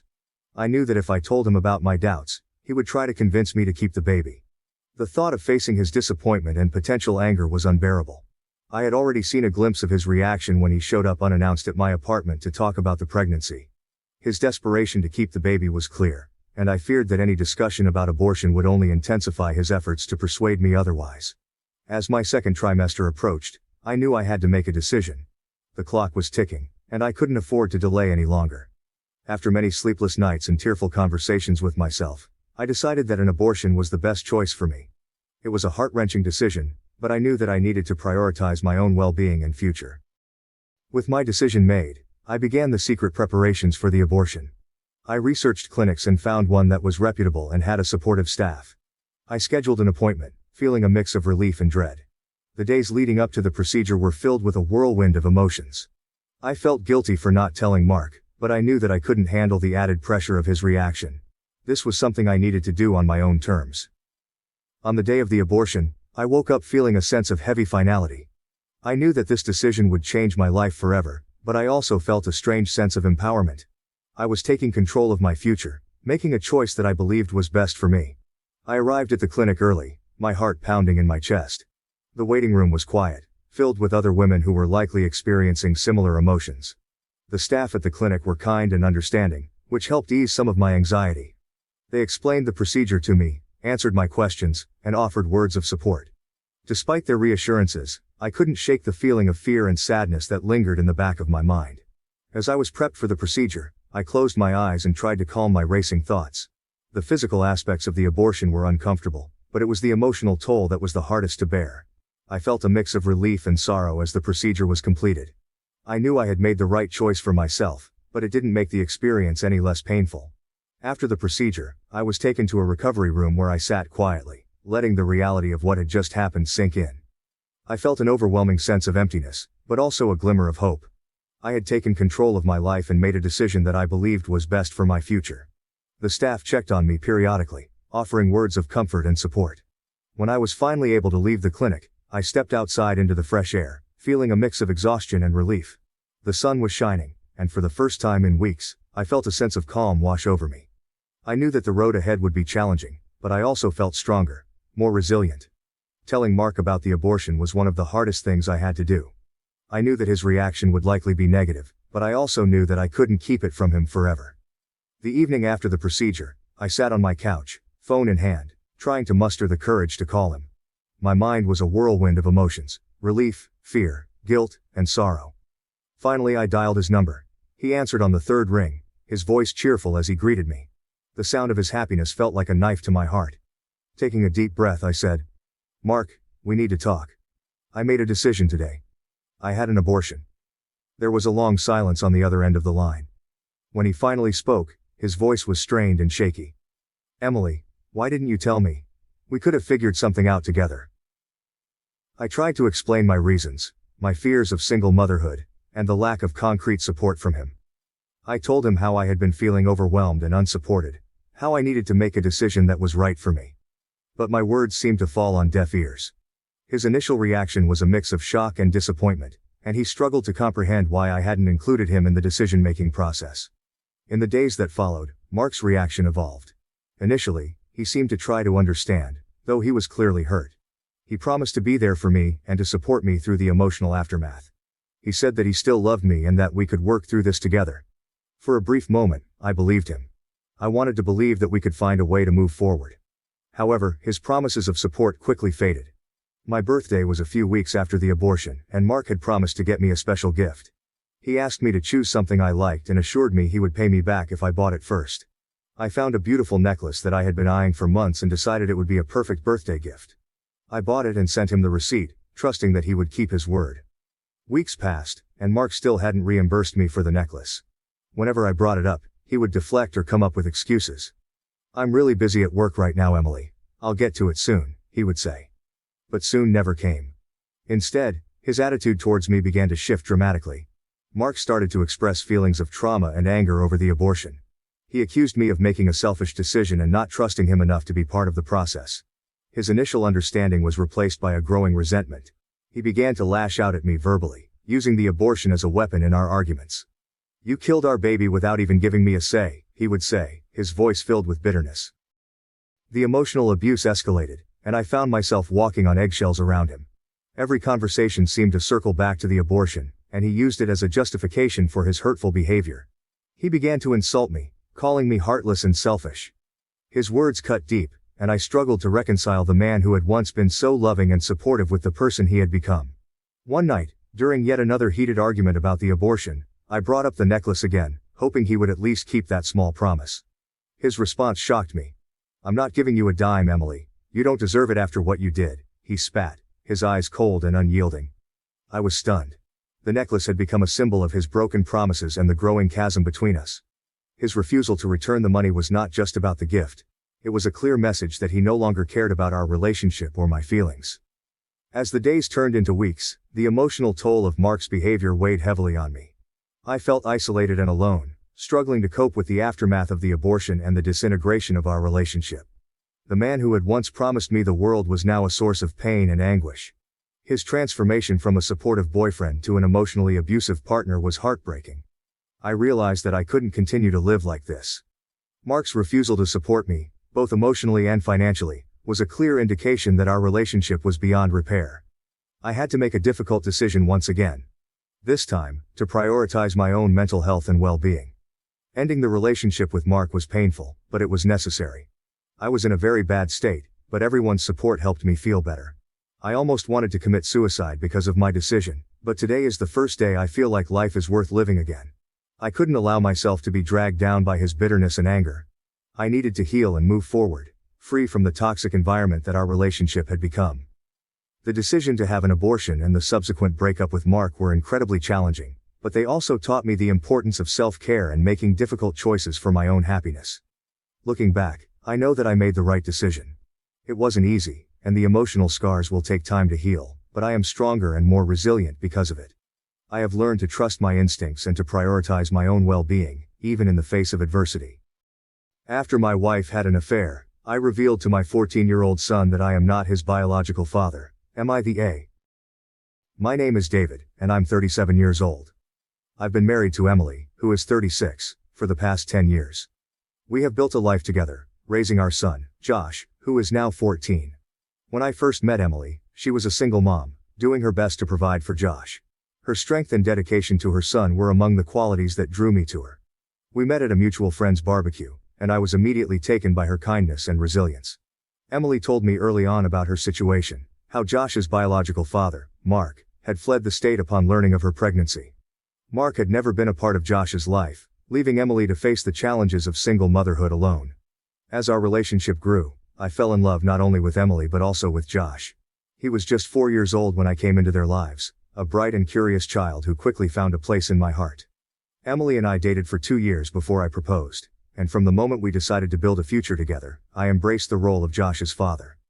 It wasn't just a title for me, it was a commitment to being there for him, guiding him, and loving him as if he were my own flesh and blood. Despite the absence of his biological father, Josh thrived. He called me Dad from the beginning, a title I wore with pride. Emily and I made a pact early on about how to handle the topic of Josh's paternity. We agreed that we would tell him the truth when he turned 20. We believed that by then, He would be mature enough to understand the complexities of life and relationships, and we wanted to ensure he felt secure and loved in our family before introducing such a potentially disruptive truth. Our decision was rooted in love and the desire to protect Josh's childhood. We wanted him to grow up without the confusion and pain that might come from knowing his biological father had abandoned him. Instead, we focused on creating a stable, loving environment. Emily was an incredible partner in this journey. She balanced work and motherhood with grace, and we worked as a team to give Josh the best possible upbringing. Family life was mostly harmonious. We had our routines, our traditions, and our moments of joy and laughter. Weekends were often spent at Josh's soccer games, followed by family dinners where we would talk about everything from school to his latest interests. Emily and I took turns helping with homework, and we made sure to have regular family outings to foster a sense of unity and adventure. In the quiet moments, after Josh had gone to bed, Emily and I would sometimes discuss the future and our plan to eventually tell him about his biological father. It was a conversation filled with hope and a bit of anxiety. We knew it wouldn't be easy, but we believed in our decision. Our goal was always to approach the truth with honesty and compassion when the time was right. Life had settled into a predictable rhythm, a comfort that I had come to cherish. Emily and I had built a routine that worked for us, balancing careers, parenting, and making time for each other. Josh, now 14, was growing into a fine young man. His soccer games, school activities, and our family dinners formed the backbone of our daily lives. I had no reason to believe anything was amiss until one seemingly ordinary afternoon changed everything. It started innocuously enough.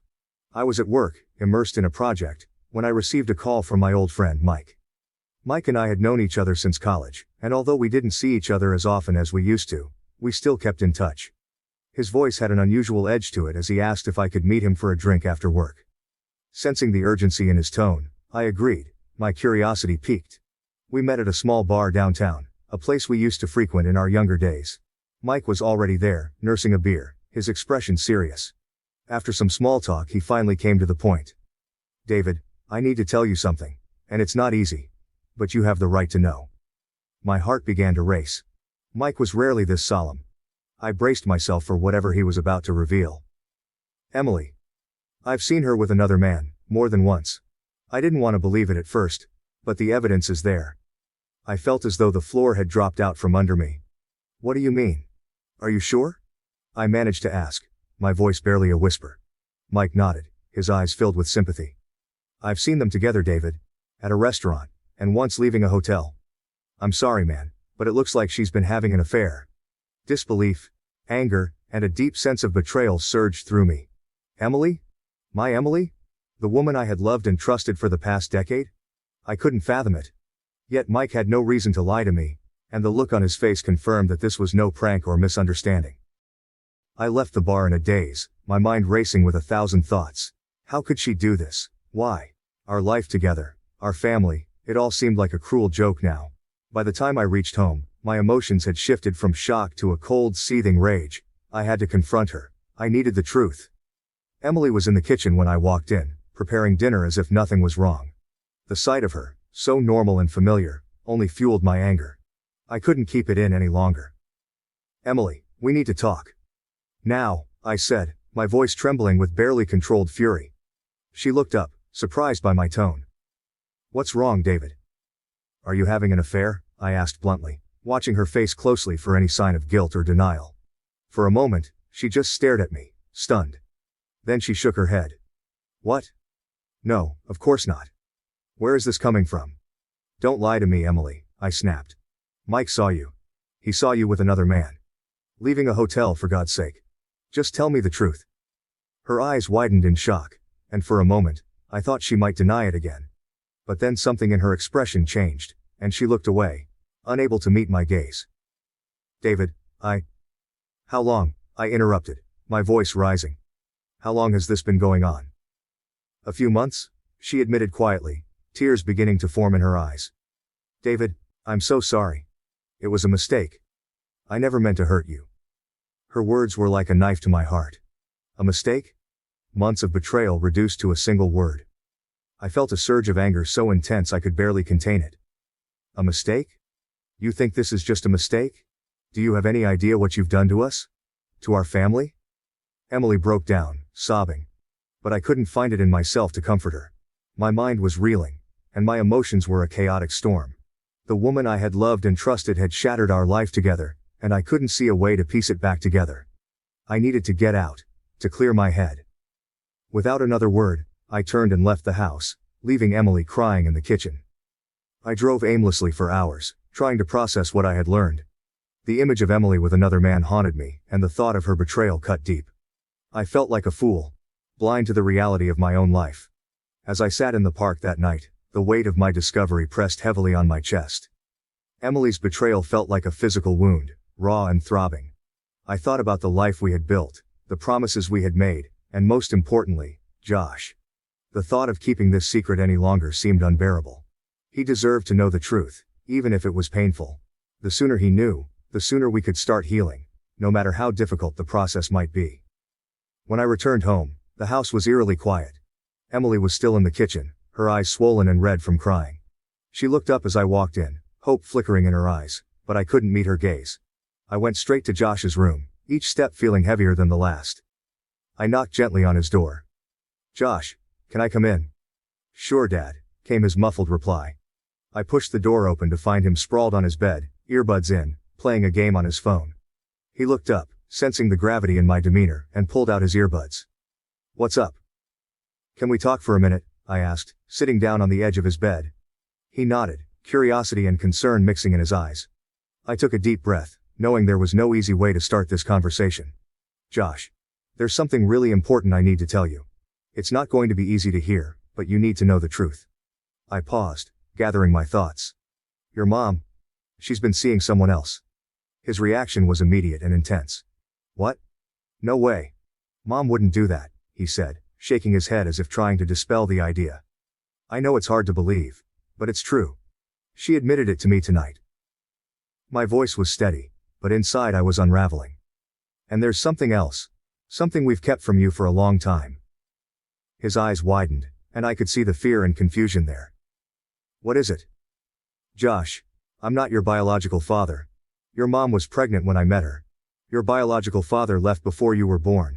I've raised you as my own because I love you more than anything, but I think it's time you knew the truth." For a moment, he just stared at me, his face a mask of shock.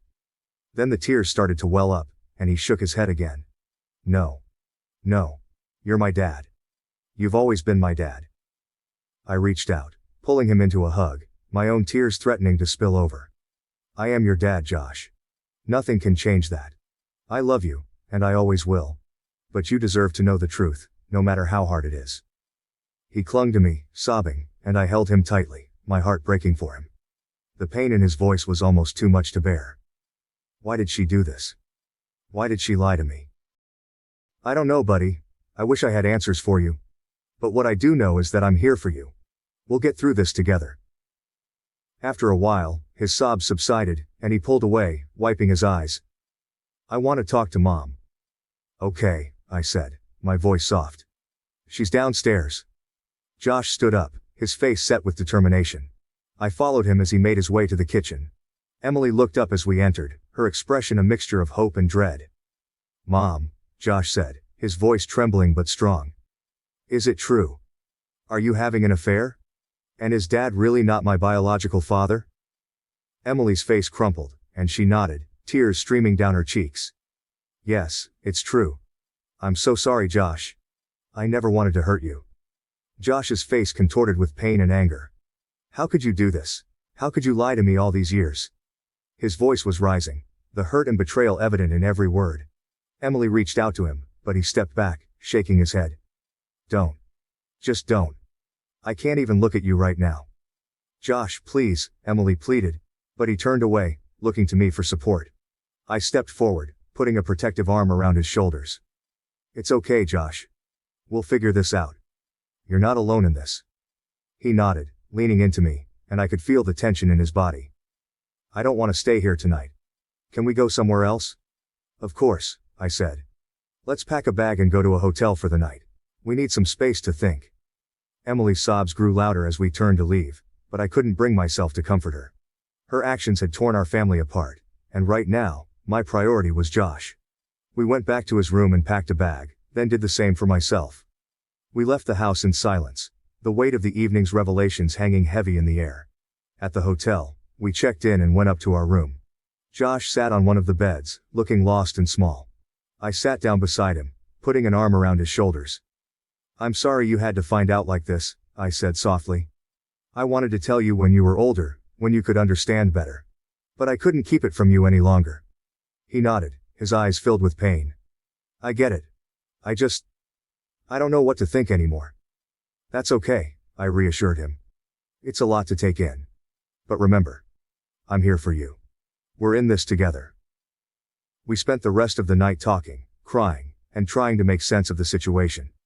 I reassured him over and over that my love for him hadn't changed, that he was still my son in every way that mattered. Gradually, the tension eased, and he fell asleep, exhausted from the emotional turmoil. As I watched him sleep, my heart ached for the innocence he had lost tonight. Emily's betrayal had shattered more than just our marriage, it had upended Josh's world. But I vowed to do everything in my power to help him through this, to rebuild our lives and find a new sense of normalcy.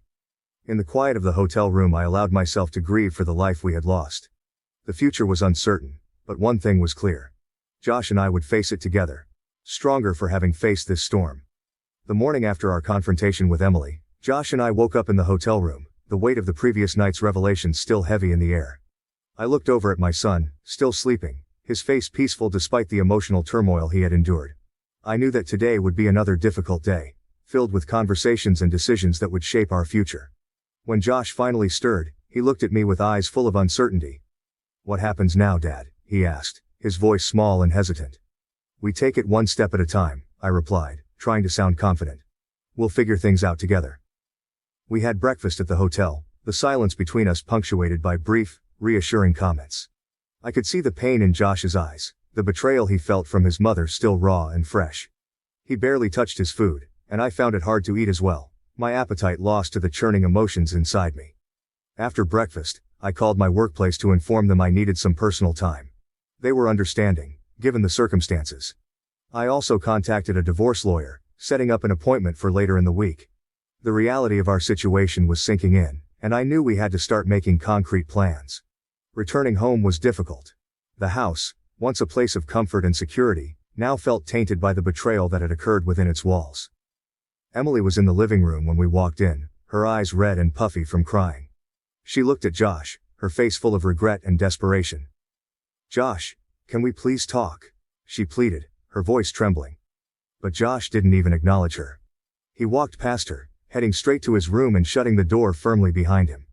Emily turned to me, her eyes begging for understanding.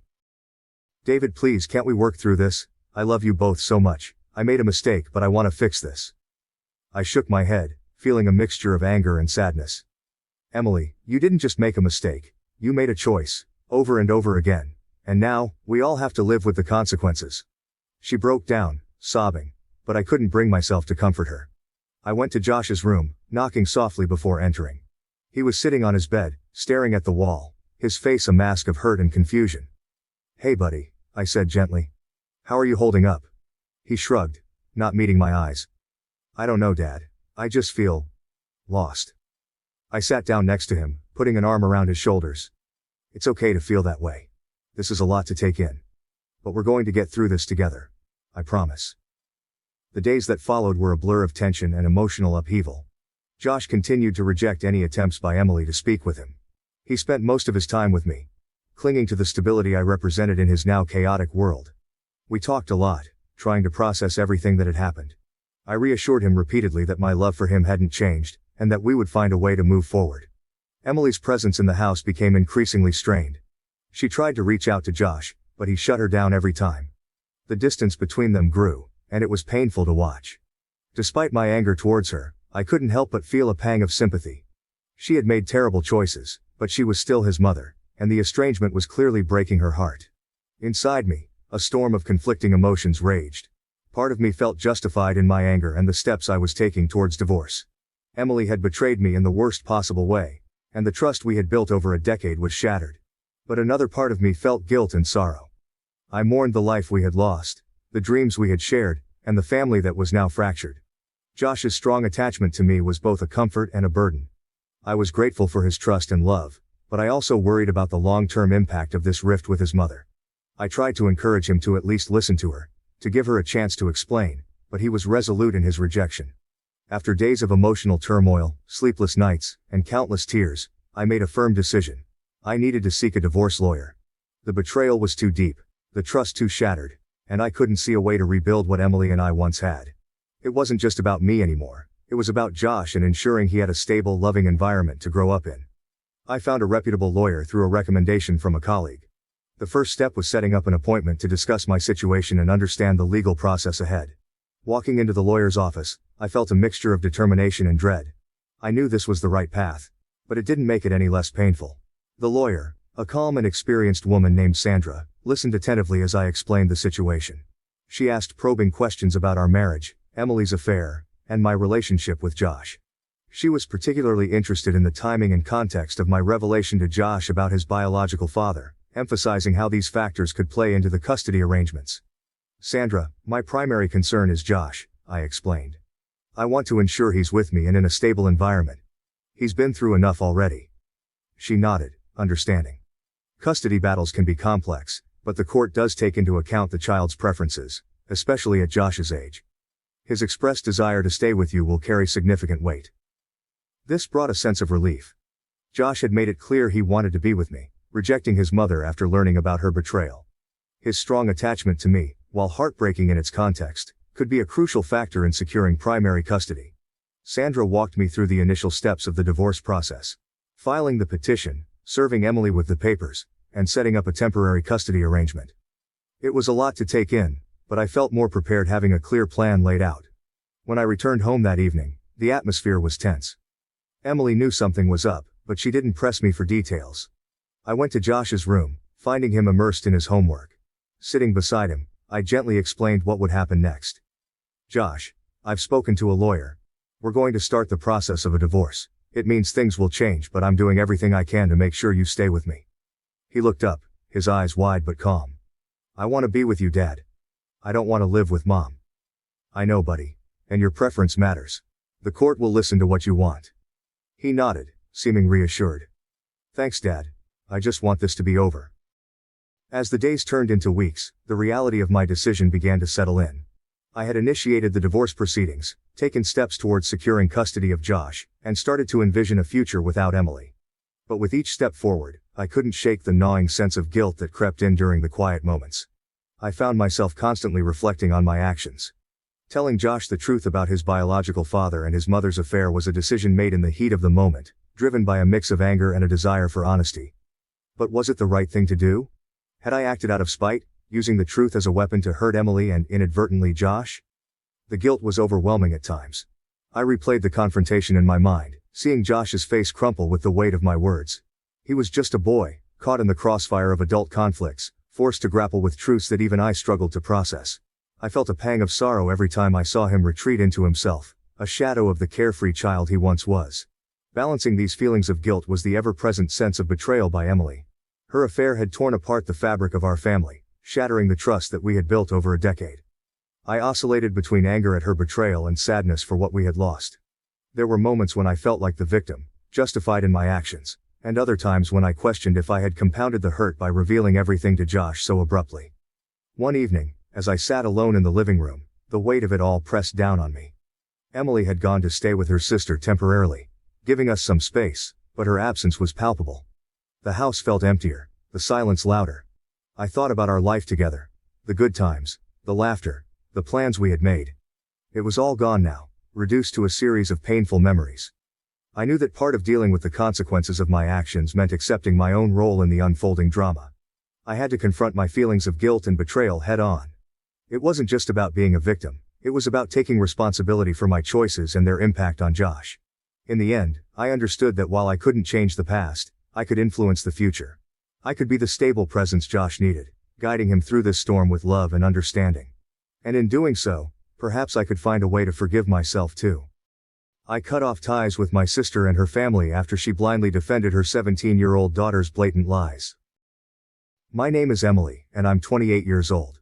I've always been close to my family, especially my sister Karen, who is 12 years older than me. Growing up, Karen often took on a maternal role, guiding me through life's ups and downs. Our bond strengthened over the years, despite our age difference and divergent life paths. Karen is a dedicated mother of two and works in law enforcement, just like her husband Mark. They have 2 daughters, Lily, who is 17, and Sarah, who is 12. Meanwhile, my husband Tom and I are still undecided about having children. We enjoy our freedom and the ability to host gatherings that cater to both adults and kids, ensuring everyone feels welcome. Last weekend Tom and I decided to host a pool party at our home. We love to entertain, and our spacious backyard with its sparkling blue pool is the perfect setting for summer get-togethers. Although we don't have children ourselves, we always make an effort to create a kid-friendly environment so that our friends who are parents can relax and enjoy themselves while their kids have fun. Our parties typically include a mix of adult beverages, like beers and seltzers, and a variety of non-alcoholic options for the younger guests, and those who prefer not to drink. On this particular sunny Saturday, we invited a small group of close friends and their families, including Karen and her daughters. The morning of the party, I woke up early, feeling a mix of excitement and anticipation. Tom and I had been planning this get-together for weeks, and I wanted everything to be perfect. I started by checking the weather forecast one last time. Clear skies and warm temperatures, perfect for a pool party. After a quick breakfast, Tom and I got to work on the preparations. Our backyard was our pride and joy, especially during the summer months. The pool was sparkling clean, thanks to Tom's diligent maintenance, and the surrounding area was adorned with comfortable lounge chairs, colorful umbrellas, and potted plants that added a touch of greenery. I began setting up the outdoor dining area, arranging tables and chairs to create a welcoming space for our guests. Each table was covered with a cheerful summery tablecloth and decorated with small flower arrangements. As Tom arranged the grilling station, I focused on setting up a table with an array of snacks, chips, dips, fresh fruit, and veggie platters. Next to it, I placed a stack of colorful plates and napkins. For the kids, I set up a separate area with games and activities, a water balloon station, a ring toss game, and a stack of pool floats in fun shapes. With everything in place, Tom and I took a step back to admire our handiwork. The backyard looked inviting and festive, the perfect backdrop for a summer party. I felt a surge of satisfaction and excitement, eager to welcome our friends and family. Soon, the doorbell rang, signaling the arrival of our first guests. I greeted them warmly, guiding them through the house and out to the backyard. The atmosphere quickly became lively as more people arrived, filling the air with laughter and chatter. Our friends mingled, sipping drinks and catching up, while their kids raced towards the pool, splashing and playing with the floats. A little while later, I saw Karen and her daughters, Lily and Sarah, making their way through the house. I waved enthusiastically. "Hey Karen, hi girls, so glad you could make it." Karen hugged me briefly before glancing around the backyard. "This looks amazing, Emily. You've really outdone yourself." "Thanks," I said, smiling. "We wanted to make sure everyone has a great time. How are you?" "Busy as always, I'm sure." Karen nodded, a hint of fatigue in her eyes. "You know how it is. I have to leave for work in a few hours, but the girls can stay if that's still okay with you." "Of course," I reassured her. "They'll have a blast. And I'll make sure they get home safely tomorrow." Lily and Sarah had already spotted some of their friends and were eagerly heading towards the pool. I watched them for a moment, glad to see them so happy. Karen and I chatted for a bit longer before she excused herself to mingle with some of the other guests. The adults were gathered in small clusters, lounging on patio chairs and around the bar area. Tom was stationed at the grill, expertly flipping burgers and hot dogs, his face slightly flushed from the heat but radiating satisfaction. I moved among our guests, ensuring everyone had enough to eat and drink, and engaging in light conversation. The cooler we had filled with an assortment of beverages was frequently visited, and I noticed that everyone was enjoying their drinks responsibly. The mood was light and carefree, a perfect reflection of a quintessential summer gathering. Karen had settled into a chair near the pool, chatting with a couple of our friends. She looked relaxed, a stark contrast to her usual high-strung demeanor. I made my way over to her, carrying a tray with a fresh pitcher of lemonade and a few snacks. "How's everything going?" I asked, setting the tray down on the table beside her. Karen looked up and smiled. "Everything's great. The girls are having a blast. Thank you so much for inviting us." "I'm glad you could make it," I replied. "It's been a while since we've had a chance to catch up." "How's work been?" Karen sighed, her expression turning more serious. "Busy, as always. It seems like there's never a dull moment." I nodded sympathetically. "I can imagine. It must be hard to juggle everything." Karen glanced over at Lily and Sarah, who were playing a game of Marco Polo with some of the other kids. "It is, but seeing them happy makes it all worth it." The afternoon wore on, and the party showed no signs of slowing down. The sound of clinking glasses and cheerful chatter filled the air. I noticed that although some guests had second or third drinks, everyone remained composed and responsible. It was a testament to the mutual respect and understanding within our circle of friends. Karen, as usual, was juggling her busy schedule and informed me that she would have to leave early due to a work commitment. Understanding her situation, I offered to let Lily and Sarah stay overnight, promising to take them home the next morning. Karen was grateful and agreed, trusting me completely with her kids, as she had done countless times before. Karen kissed Lily and Sarah goodbye, reminding them to behave and listen to me. With one last wave she left, disappearing through the gate and leaving a quiet void in her wake. As the sun dipped below the horizon, casting long shadows over the yard, the atmosphere of the party remained vibrant and lively. The kids were still splashing in the pool, their laughter mixing with the hum of adult conversation. I was just about to join a group of friends near the bar when I noticed Lily approaching me, her expression unusually serious. "Aunt Emily, can I talk to you?" she asked quietly, her voice barely audible over the noise of the party. Sensing something was wrong, I led her to a quieter corner of the yard. "What's up, Lily?" I asked, trying to keep my tone light despite the knot of worry forming in my stomach. Lily glanced around nervously before speaking. "Mom just called. She wants us to come home. She said we shouldn't stay here because you've been drinking." I was taken aback. "Drinking? Lily, I had one drink hours ago while setting up. Everyone here is behaving responsibly. Why would she think otherwise?" Lily shifted uncomfortably. "She said she doesn't want us staying here if there's alcohol. Can you find us a ride home?" I felt a wave of confusion and frustration. Karen had trusted me with her kids countless times before. Why was tonight any different? But I knew better than to argue with a teenager caught in the middle. "Okay, I'll find someone to take you home," I said, trying to hide my irritation. I scanned the crowd and spotted my friend Jenny, who lived in the same neighborhood as Karen. I explained the situation to her, and she graciously agreed to give Lily and Sarah a ride home. I watched as they gathered their things and said goodbye to their friends, my mind racing with questions. After they left, I pulled out my phone and texted Karen. "Lily said you wanted them home because I was drinking. What's going on?" The response came quickly. Lily told us that everyone at the party was smoking weed, getting drunk, and offering her those substances. She felt uncomfortable and called us. My heart sank. This was beyond baffling. I knew every single person at this party, and none of them would behave like that, especially not around kids. I fired off another text, my fingers trembling. "Karen, that's not true. No one is smoking weed or getting drunk. Why would Lily say that?" Karen's reply was swift and cold. "I trust my daughter. She also said you and your friends were talking badly about me after I left. We won't tolerate that kind of environment for our kids." My chest tightened with a mix of anger and hurt. The idea that my niece would fabricate such outrageous lies was shocking, but what stung even more was Karen's readiness to believe her without question. I stared at my phone, my thoughts a whirlwind of disbelief and betrayal. How could this happen? How could Karen, my sister, think so little of me? In a daze I made my way to the patio and sank into a chair, trying to process what had just unfolded. Tom noticed my distress and came over, his face filled with concern. "Emily. What's wrong?" I handed him my phone, unable to find the words. As he read the messages, his expression darkened. "This is ridiculous. We've known these people for years. No one here would ever do something like that." I nodded, fighting back tears. "I know, but Karen believes her. She thinks we're all a bad influence." Tom put a comforting hand on my shoulder. "We need to talk to her in person. This can't be resolved over text." That night, as the party continued around us, my mind was elsewhere. The joy and laughter felt distant, replaced by a gnawing sense of betrayal. I couldn't understand why Lily would make up such lies, nor why Karen would believe them so readily. Memories of countless family gatherings, of times I had been there for Karen and her kids, flashed through my mind, now tainted by this unexpected rift.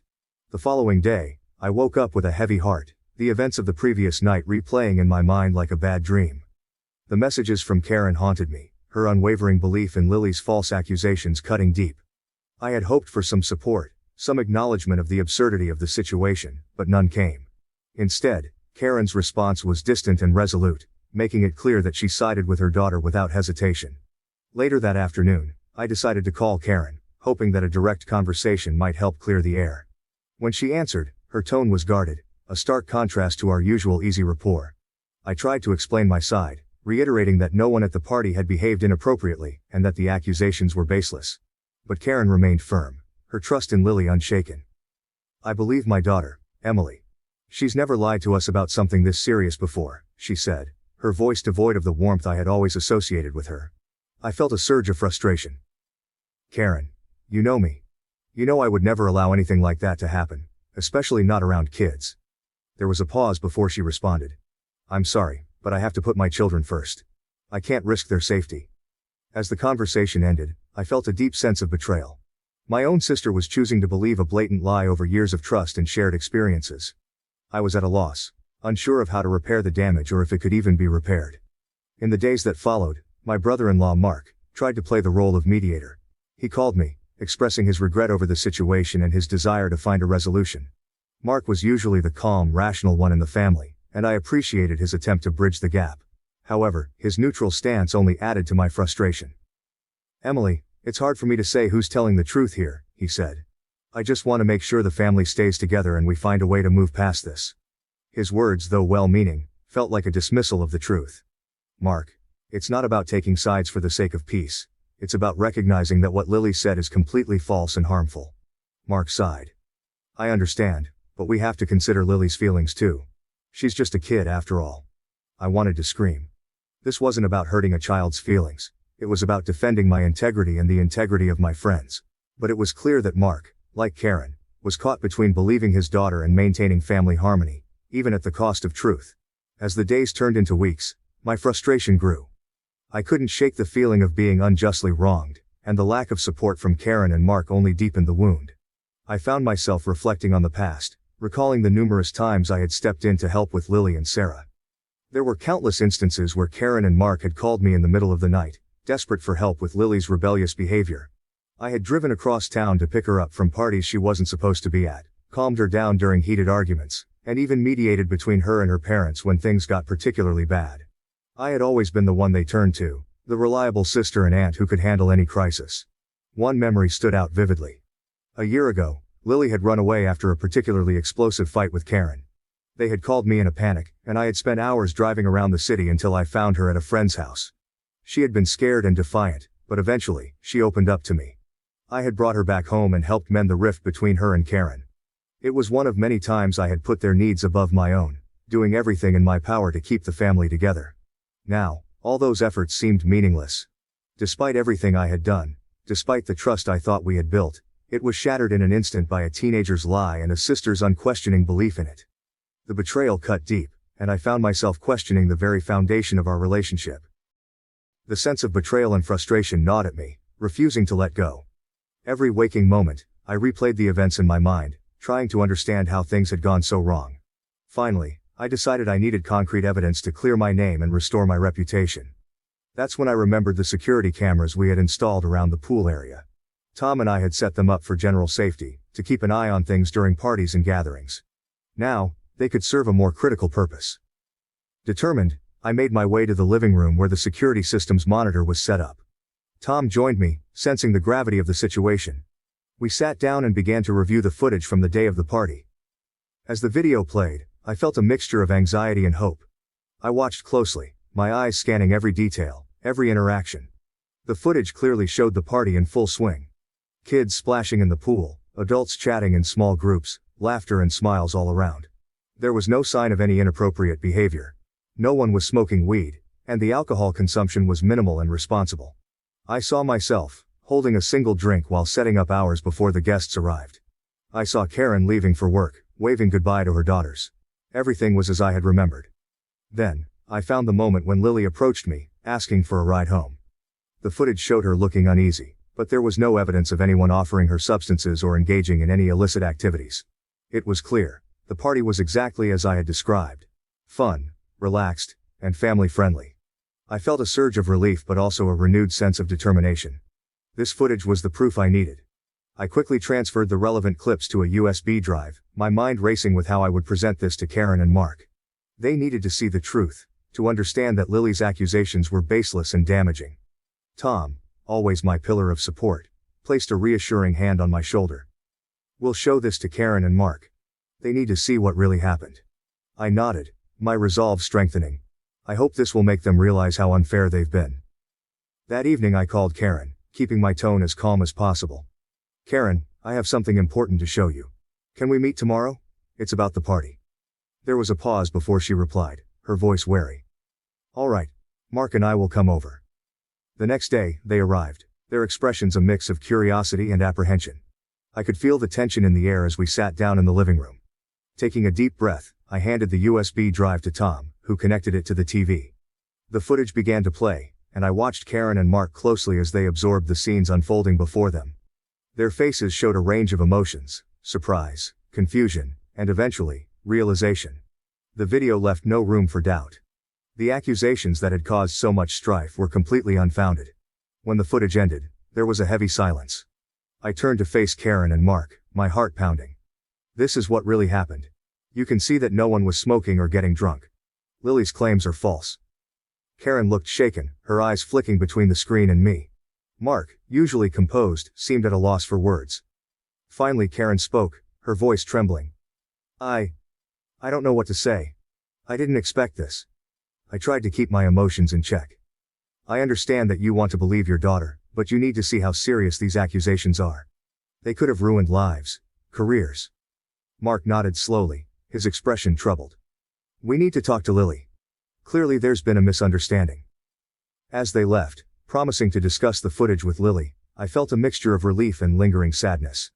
The evidence was irrefutable, but the emotional damage had already been done. Trust had been broken, and I wasn't sure how long it would take to rebuild, if it could be rebuilt at all. For now, all I could do was wait, and hope that the truth would finally bring some semblance of understanding and reconciliation. If I knew my husband would break our agreement, I wouldn't have agreed to have his child. Should I get a divorce? My name is Emily, and I'm a 36-year-old neurologist who finds immense joy and fulfillment in my work. Every day, I have the privilege of helping patients navigate some of the most challenging moments of their lives. The road to my current position wasn't easy. It was fraught with obstacles and setbacks. As a troubled teenager, I struggled academically and personally, never imagining that I would one day become a doctor. My journey began with remedial classes at a local community college, where I slowly but steadily built up my academic credentials. Through sheer determination and countless hours of hard work, I eventually gained acceptance into medical school at the age of 26. This achievement was a turning point in my life, and I was overjoyed to finally be on the path to fulfilling my dream. During my third year of medical school, I met James, a charming and supportive man who would later become my husband. James, now 37, works in marketing, and despite our different career paths, we bonded over our shared values and mutual respect for each other's ambitions. From the very beginning, I was honest with James about my uncertainty regarding having biological children. My dream had always been to adopt from foster care, driven by a desire to provide a loving home to children in need. James seemed to understand and respect this, and it became a cornerstone of our relationship. Our relationship blossomed quickly, and we got married 4 years ago in a beautiful, intimate ceremony surrounded by close friends and family. Our marriage was built on a foundation of mutual respect, understanding, and a shared vision for our future. In our early discussions about starting a family, I reiterated my preference for adoption. James at the time was supportive of this idea, and we both agreed that when the time was right, we would open our home to a child in need. However, life has a way of throwing curveballs, and our plans began to shift when James's best friend had a baby boy last year. Seeing the joy that a biological child brought into his friend's life, James started to express a stronger desire to have a child of our own. I was initially resistant to the idea, especially since I was just beginning to establish myself in my career as an attending physician. I wanted to wait a few more years before revisiting the topic of children, but fate had other plans for us. Our lives took a surprising turn in August of last year when I discovered I was pregnant. It happened unexpectedly due to a condom breaking during sex, and the realization hit me like a ton of bricks. As someone who had always been cautious and responsible, this news was shocking and overwhelming. My initial reaction was to consider an abortion. I was just beginning to establish myself as an attending physician, and the timing felt all wrong. I loved my job, and I wasn't ready to put my career on hold. James and I had many long, heartfelt conversations in the days following the discovery. He was incredibly supportive and understanding of my feelings, but I could see the excitement and longing in his eyes at the thought of becoming a father. He shared his dreams of what our life could look like with a child and assured me that we could make it work. Despite my reservations, I began to see the potential joy a baby could bring into our lives. After much soul-searching and many late-night talks, we decided to keep the baby. One of the pivotal points in our decision was the agreement on childcare. We knew that balancing a new baby with my demanding career would be challenging, but James was willing to make a significant sacrifice. He offered to quit his job and stay home with our daughter until she was old enough to start preschool. This plan made financial sense, as I earned 3 times his salary, and it would allow me to continue my work without interruption. My career as a neurologist was just taking off, and I couldn't bear the thought of stepping away from it. After 4 years of medical school and another 4 years of residency, I was finally practicing on my own. I was passionate about my work and felt a deep sense of fulfillment in helping my patients. The idea of staying home as a full-time mother didn't appeal to me at all. I respected stay-at-home mothers, but I knew it wasn't the right path for me. I would go crazy being at home all day, away from the stimulating and rewarding environment of my job. Another critical factor in our decision was my deep-seated mistrust of daycare centers. As a victim of molestation when I was young, I had significant trust issues. The thought of leaving my daughter in the hands of strangers when she wouldn't be able to express herself verbally was terrifying. I couldn't shake the fear that something bad might happen to her, and she wouldn't be able to tell us. James understood this fear and shared my concerns. He agreed that it was best for him to stay home with our daughter until she was old enough to communicate effectively. As the months went by and my pregnancy progressed, we both prepared for the arrival of our daughter with a mix of excitement and apprehension. We attended prenatal classes, set up the nursery, and read countless parenting books. James threw himself into his role as the soon-to-be primary caregiver, researching everything from baby care to early childhood development. We both knew that our lives were about to change dramatically, but we felt ready to face the challenges together. In the final weeks leading up to the birth, we grew closer as a couple, united by our shared commitment to our future family. We talked endlessly about our hopes and dreams for our daughter, imagining the life we would build for her. Despite the initial shock and uncertainty, we had found a way to embrace this unexpected journey, trusting in our love and partnership to guide us through the unknowns ahead. Our daughter Lily was born on a cool October morning, and the experience was both overwhelming and profoundly moving. The labor was long and exhausting, but the moment I heard her first cry, a wave of emotions washed over me. Holding her tiny fragile body in my arms for the first time, I felt a deep, unspoken connection that words could never fully capture. James was by my side throughout the entire process, his eyes filled with tears of joy as he held our newborn daughter. It was a moment of pure, unadulterated happiness that we would cherish forever. The initial weeks of parenthood were a whirlwind of sleepless nights, diaper changes, and constant feedings. Despite the exhaustion, we both felt an incredible sense of fulfillment. James quickly embraced his role as the primary caregiver, handling most of the nighttime feedings and diaper changes so that I could get some rest. He was a natural with Lily, soothing her with gentle words and rocking her to sleep in his arms. I was grateful for his unwavering support and dedication, which allowed me to recover and bond with our daughter during those early days. As the weeks passed, we gradually settled into a routine. I cherished the quiet moments when I could nurse Lily and watch her delicate features as she slept. Despite the challenges, the joy of seeing her first smile and hearing her soft coos made it all worthwhile. James and I worked as a team, navigating the ups and downs of new parenthood together. As Lily approached 9 weeks, I began preparing to return to my practice. The thought of resuming my work filled me with excitement and a sense of purpose. I had missed the intellectual stimulation and the satisfaction of helping my patients. Returning to my practice also meant reclaiming a part of my identity that extended beyond being a mother.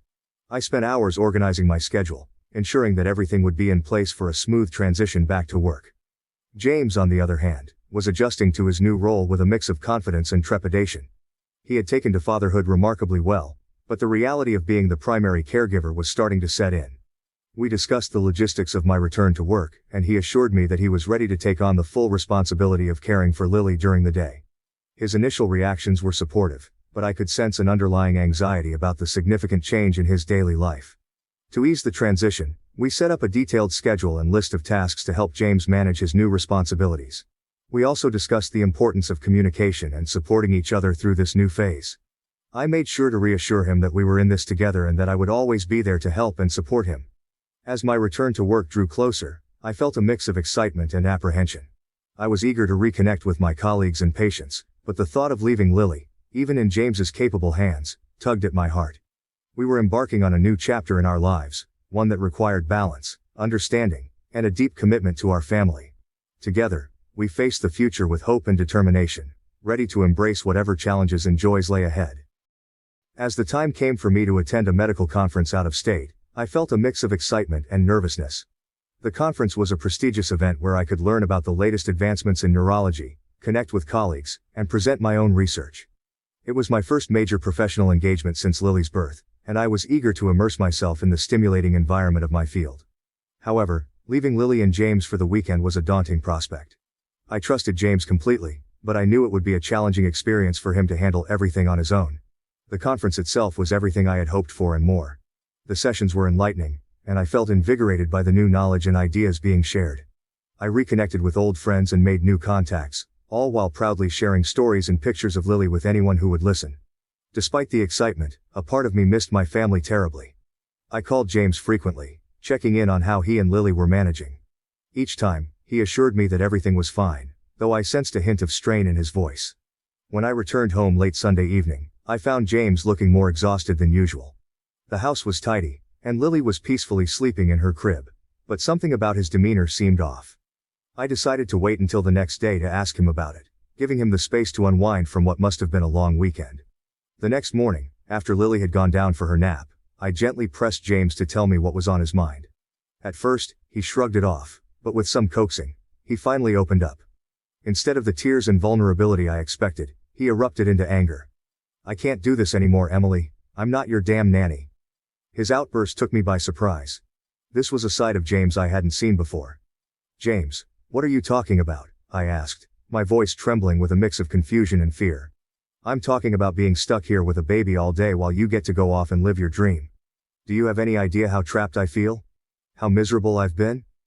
His words were like daggers, each one cutting deeper than the last. Hearing his anger, I felt a mix of guilt and concern. I knew that taking care of a baby was challenging, but I hadn't fully appreciated the extent of his struggles. "James, we agreed on this. You said you'd stay home with Lily. We discussed it thoroughly." "That was before I realized how impossible this is," he snapped. "I want my life back. I want to go back to work. You can take care of her or put her in daycare." The mention of daycare triggered my deep-seated fears, and I immediately felt a wave of panic. "Daycare? You know how I feel about that. I can't leave her with strangers, not when she can't even tell us if something's wrong." James's frustration was palpable. "So what then, Emily? Do I just waste away here while you get to be the hero at work? This isn't fair." The conversation became more intense as we struggled to find common ground. I expressed my unwillingness to leave my practice and work from home, a lifestyle I had always rejected. James, in turn, felt cornered and desperate, unsure of how to balance his well-being with our family's needs. The stress and exhaustion of the past weeks had clearly taken a toll on both of us. At one point, overwhelmed by frustration and fear, I lost my composure and screamed, "If I knew you were going to back out of your promise to take care of our daughter, I would have never had your child." The moment the words left my mouth, I regretted them. The hurt and betrayal on James's face were immediate and heartbreaking. The argument that ensued was one of the most intense and emotional moments of our marriage. James looked at me, his face a mask of anger and pain. "How dare you say that? Do you think I wanted this? To be trapped here while you chase your dreams? I'm drowning, Emily." His words, though harsh, felt like a betrayal. I had relied on his promise to take care of Lily, and now he was suggesting alternatives that terrified me. "So what do you want me to do, James?" I shot back, my voice rising. "You want me to leave the job I've worked so hard for? Or put Lily in daycare where something terrible could happen to her?" James shook his head, his frustration evident. "I'm not asking you to give up your career. But maybe we need to reconsider our options. Maybe daycare isn't as bad as we think. Or perhaps you could work from home for a while, just until we find a better solution." The idea of leaving Lily in daycare or working from home was something I had vehemently opposed from the start. The trauma from my past made the thought of daycare unbearable, and working from home felt like a prison sentence to me. I felt my anger bubbling over again. "You don't get it, do you? I can't just compromise my career, James, and I won't put Lily in daycare. I just won't." James's face hardened, and he took a step back. "You're being unreasonable. You can't have everything your way, Emily. This is a partnership, or at least it's supposed to be." The argument continued, with both of us voicing our fears, frustrations, and desires. The more we talked, the more I realized how much pressure we were both under. James was genuinely struggling, feeling trapped and overwhelmed by the demands of being the primary caregiver. And I was clinging desperately to my career, terrified of losing the identity I had worked so hard to build. Eventually, the heat of the argument subsided, leaving a heavy silence in its wake. I sat down, feeling emotionally drained and raw. "I'm sorry, James," I said softly. "I shouldn't have yelled.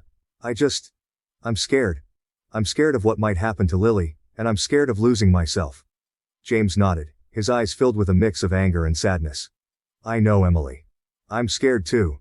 But we need to find a way to make this work for all of us. We're a team, remember?" As I reflected on the argument, I realized how much I had overreacted. My deep love for Lily and my fear for her safety had clouded my judgment.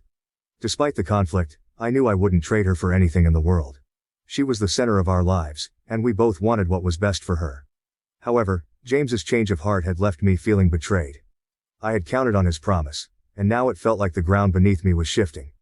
In the days that followed, I couldn't shake the feeling of disappointment and betrayal. I loved James, and I knew he loved me. But we were both struggling to adjust to our new reality. I realized that we needed to have more open and honest conversations about our expectations and fears. It wasn't just about making practical decisions. It was about understanding and supporting each other through this challenging time. We had reached a crossroads in our relationship and in our roles as parents. The path ahead was uncertain, but I knew that if we could find a way to work together and compromise, we could navigate this new chapter in our lives. Our love for each other and for Lily would guide us, but it would require patience, understanding, and a willingness to adapt.